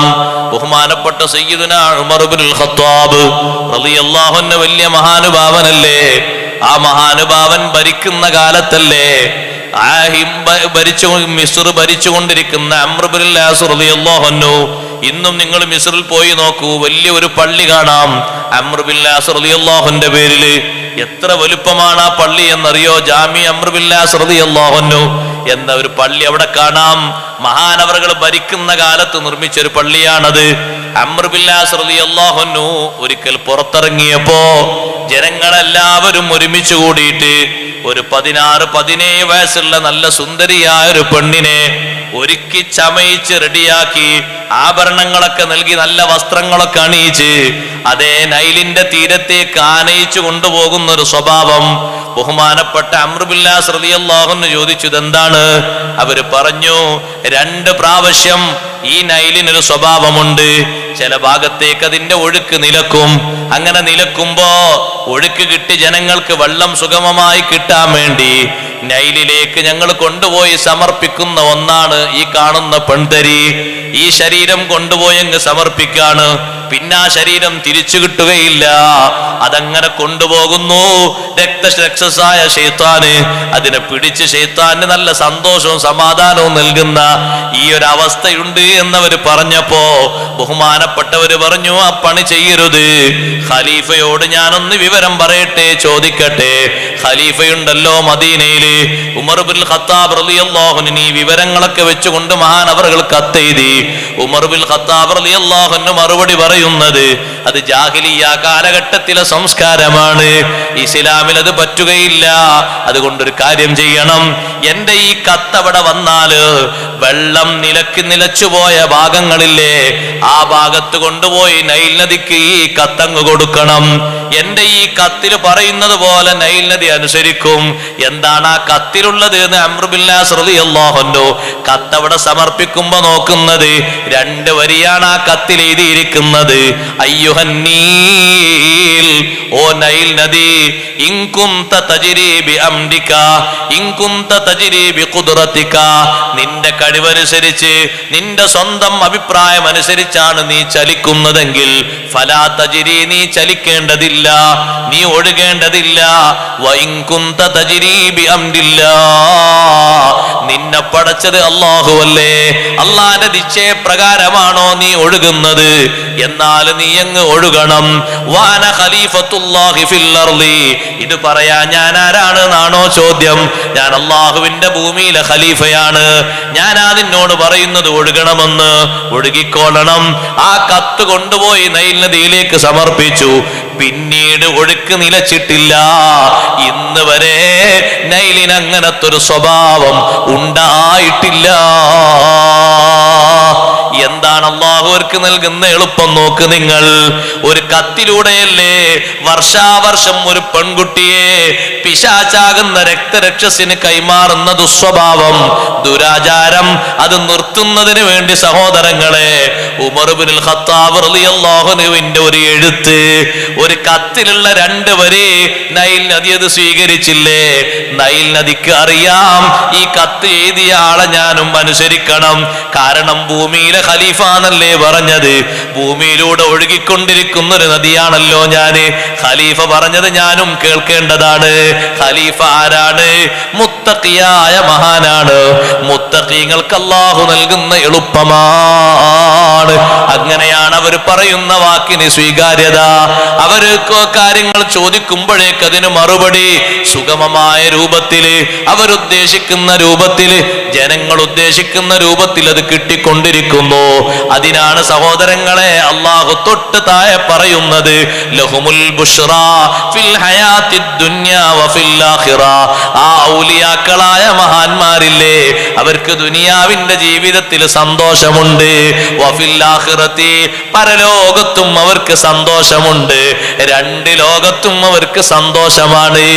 അതേ മുത്തഖിയായി ജീവിക്കുന്ന ആളുകൾക്ക് ദുനിയാവിൽ അല്ലാഹു തആല വലിയ സന്തോഷം നൽകും, ആഖിറത്തിലും അല്ലാഹു വലിയ സന്തോഷം നൽകും.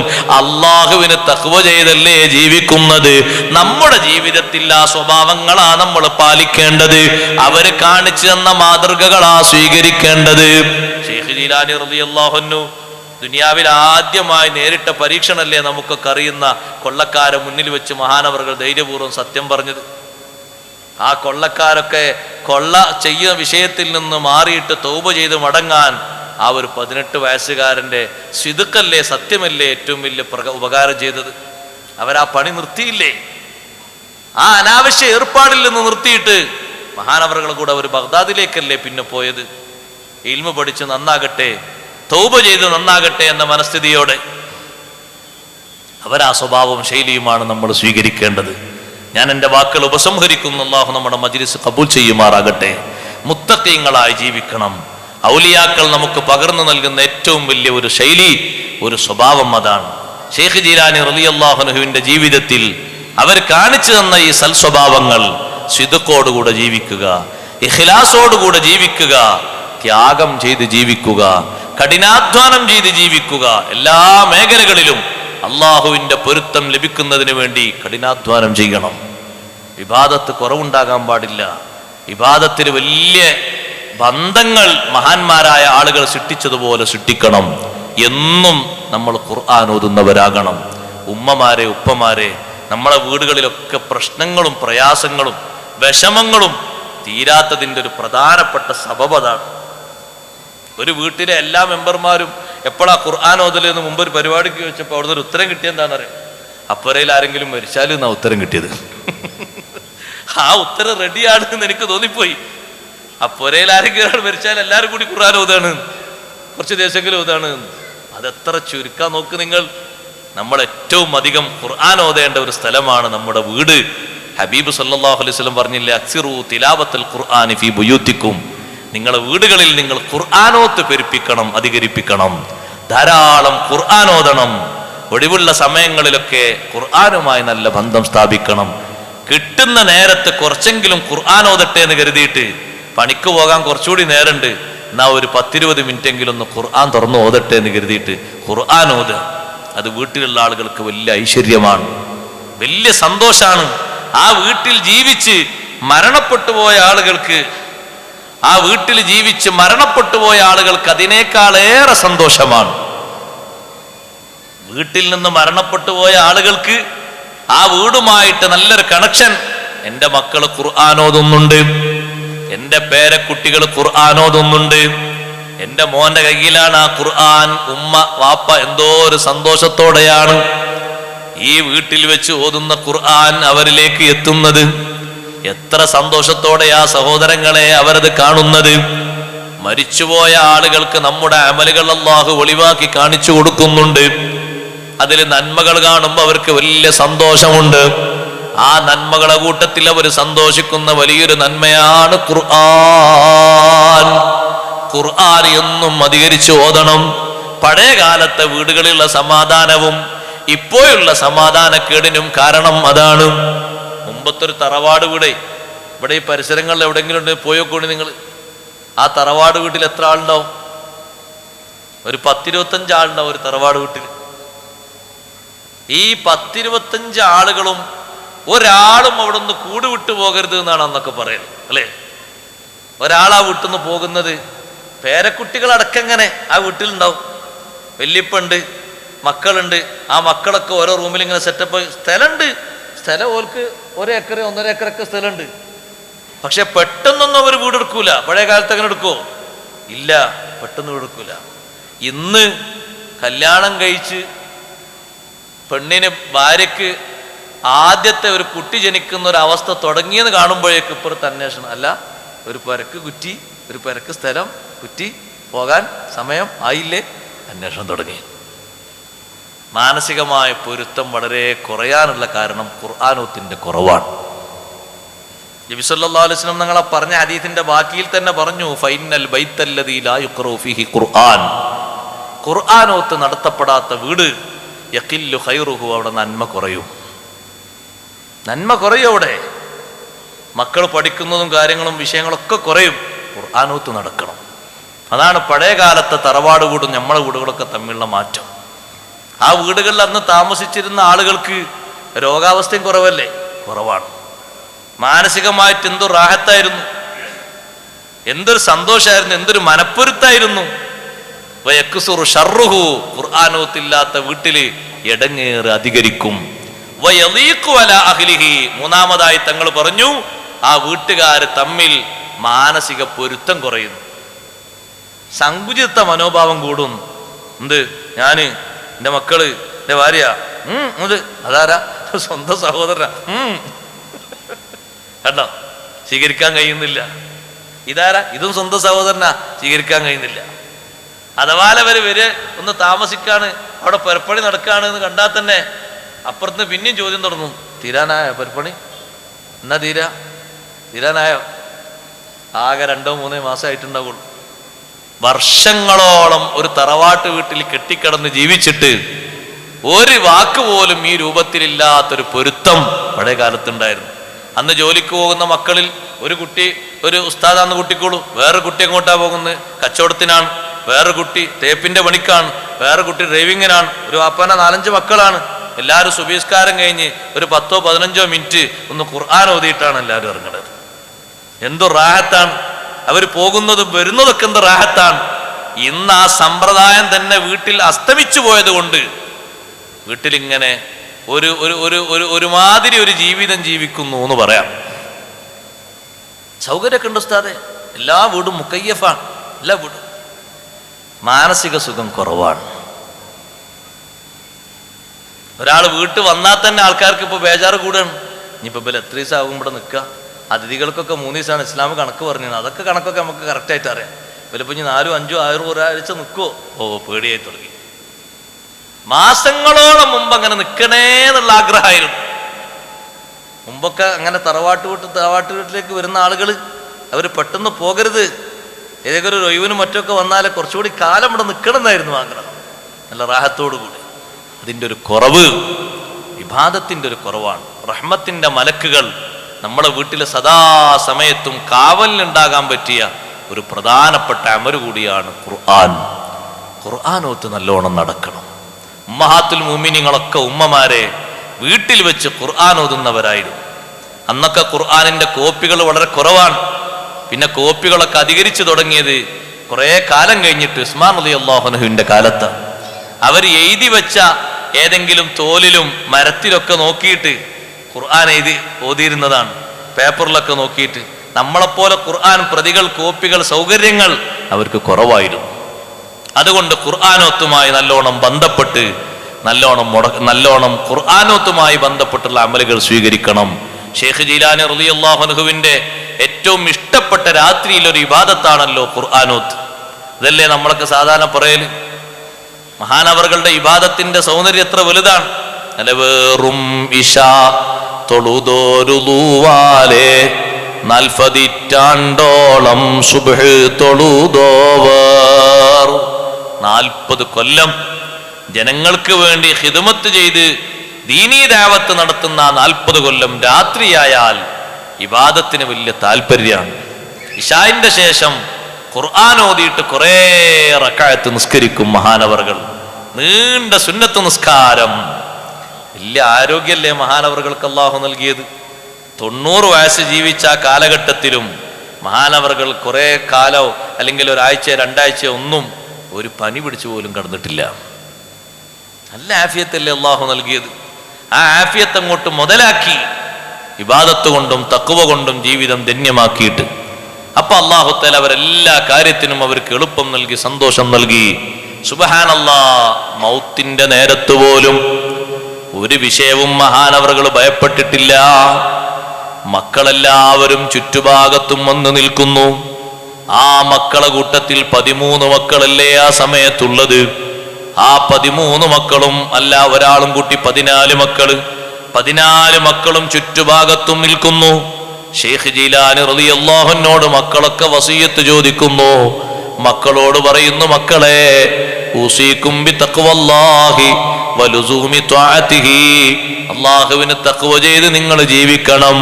എപ്പോഴും അല്ലാഹുവിന്റെ അനുസരണം മുറുകെ പിടിക്കണം. സുന്നത്തുമായി ബന്ധപ്പെട്ട് ജീവിക്കണം. നിർദ്ദേശങ്ങളൊക്കെ കൊടുത്തുകൊണ്ട് ഷെയ്ഖ് ജീലാനി റളിയല്ലാഹു അൻഹു കട്ടിലേക്ക് ഇങ്ങനെ കയറിക്കിടക്കുമ്പോ കൂട്ടത്തിൽ ഒരു മകൻ ചോദിച്ചു, ഉപ്പാ ശരീരത്തിൽ ഇപ്പൊ എവിടെയൊക്കെയാണ് വേദന അനുഭവിക്കുന്നത്? ഷെയ്ഖ് ജീലാനി തങ്ങൾ പറഞ്ഞു, ജമീഉ അളാഇ തുലിമുനി, എല്ലാ ഭാഗത്തും എനിക്ക് വേദന അനുഭവിക്കുന്നുണ്ട്. ഇല്ലാ ഖൽബി, എന്റെ മനസ്സിനൊരു വേദനയും ഇല്ല, ഒരു വെപ്രാളവും ഇല്ല. വഹുവ മഅല്ലാഹി അസ്സ വജൽ, എന്റെ മനസ്സ് അല്ലാഹുവോടൊപ്പമാണ്. എന്റെ മനസ്സിന് യാതൊരു പേടിയും വെപ്രാളവും ഒന്നുമില്ല. പിന്നീട് മഹാനവറുകൾ ദിക്റ് ചൊല്ലുന്നു. ദിക്റ് ചൊല്ലുന്നതിനോട് ബന്ധിച്ചതാ സലാം മടക്കുന്നു. കൈ ഇങ്ങനെ ഉയർത്തിയിട്ട് വഅലൈക്കുമുസ്സലാം വഅലൈക്കുമുസ്സലാം. ആർക്കാണ് ഉപ്പ കൈ കൊടുക്കുന്നത് എന്ന് മക്കൾ കാണുന്നുണ്ടോ? ഇല്ല. റഹ്മത്തിന്റെ മലക്കുകളെ മുഅ്മിനീങ്ങൾ കാണുന്നൊരു നേരമാണത്. സലാം പറയും, സലാം മടക്കും എന്നൊക്കെ ഇല്ലേ ഹദീസില്. സലാം മടക്കുന്നു, മഹാനവറുകൾ ദിക്റ് ചൊല്ലുന്നു. അല്ലാഹു അല്ലാഹു അല്ലാഹ്. ആദ്യം ലാ ഇലാഹ ഇല്ലല്ലാഹു മുഹമ്മദുർ റസൂലുള്ളാഹ് എന്ന ദിക്റ് ചൊല്ലി. പിന്നീട് അങ്ങനെ ദിക്റ് അവസാന സമയമാകുമ്പോ അല്ലാഹ് എന്ന ദിക്റാണ് അവസാനം ചൊല്ലിയത്. ആ ദിക്ർ അങ്ങനെ ചൊല്ലി നിർത്തലോടൊപ്പം മഹാനവറുകളെ റൂഹ് വേർപിരിഞ്ഞു. കാണുന്ന ആളുകൾക്കൊക്കെ ദിക്ർ ചൊല്ലി എന്ന് ഉറപ്പാകുന്ന രൂപത്തില് അല്ലാ എന്ന് ചൊല്ലുമ്പോ നമ്മുടെ നാവ് മേൽപോട്ട് തട്ടി നിൽക്കാറില്ലേ? അതങ്ങനെ തട്ടി നിൽക്കുന്ന രൂപത്തിലാണ് ആ കിടത്തം കിടക്കുന്നത്. വാ ഇങ്ങനെ തുറന്നിട്ടുണ്ട്, നാവങ്ങനെ മേൽപോട്ട് പോയി തട്ടി നിൽക്കുന്നുണ്ട്. കാണുന്നവരൊക്കെ പറയുന്നു, കലിമ ചൊല്ലിയല്ലോ. അല്ലാ എന്ന് ടച്ച് ചെയ്യുന്ന ആ സ്ഥലത്ത് തന്നെയാണ് നാവ് ബന്ധിച്ച് നിൽക്കുന്നത്. നാവ് തായോട്ടേക്ക് പിന്നെ വന്നിട്ടില്ല. ആ രൂപത്തിലാണ് മഹാനവറുകൾ വഫാത്തായി പോകുന്നത്. എത്ര നല്ല സന്തോഷത്തോടെയാ വേർപിരിഞ്ഞു പോയത്. ദിക്റിലായി, സന്തോഷത്തിലായി, ഉളൂഇലായി, വസിയത്തുകളൊക്കെ കൈമാറിയിട്ടുള്ളൊരു യാത്ര. സഹോദരങ്ങളെ, അവരെ ജീവിതത്തിന്റെ ഈമാനും തഖ്വയും അല്ലാഹു തആല അവർക്ക് മുതലാക്കി കൊടുത്തൊരു നേരമാണത്. അതുകൊണ്ട് അവരെ മാർഗം പിൻപറ്റി നല്ലവരായി ജീവിക്കാൻ അല്ലാഹു നമ്മെ സഹായിക്കുമാറാകട്ടെ. നമുക്കെല്ലാവർക്കും അല്ലാഹു അതിന് തൗഫീഖ് നൽകി അനുഗ്രഹിക്കട്ടെ.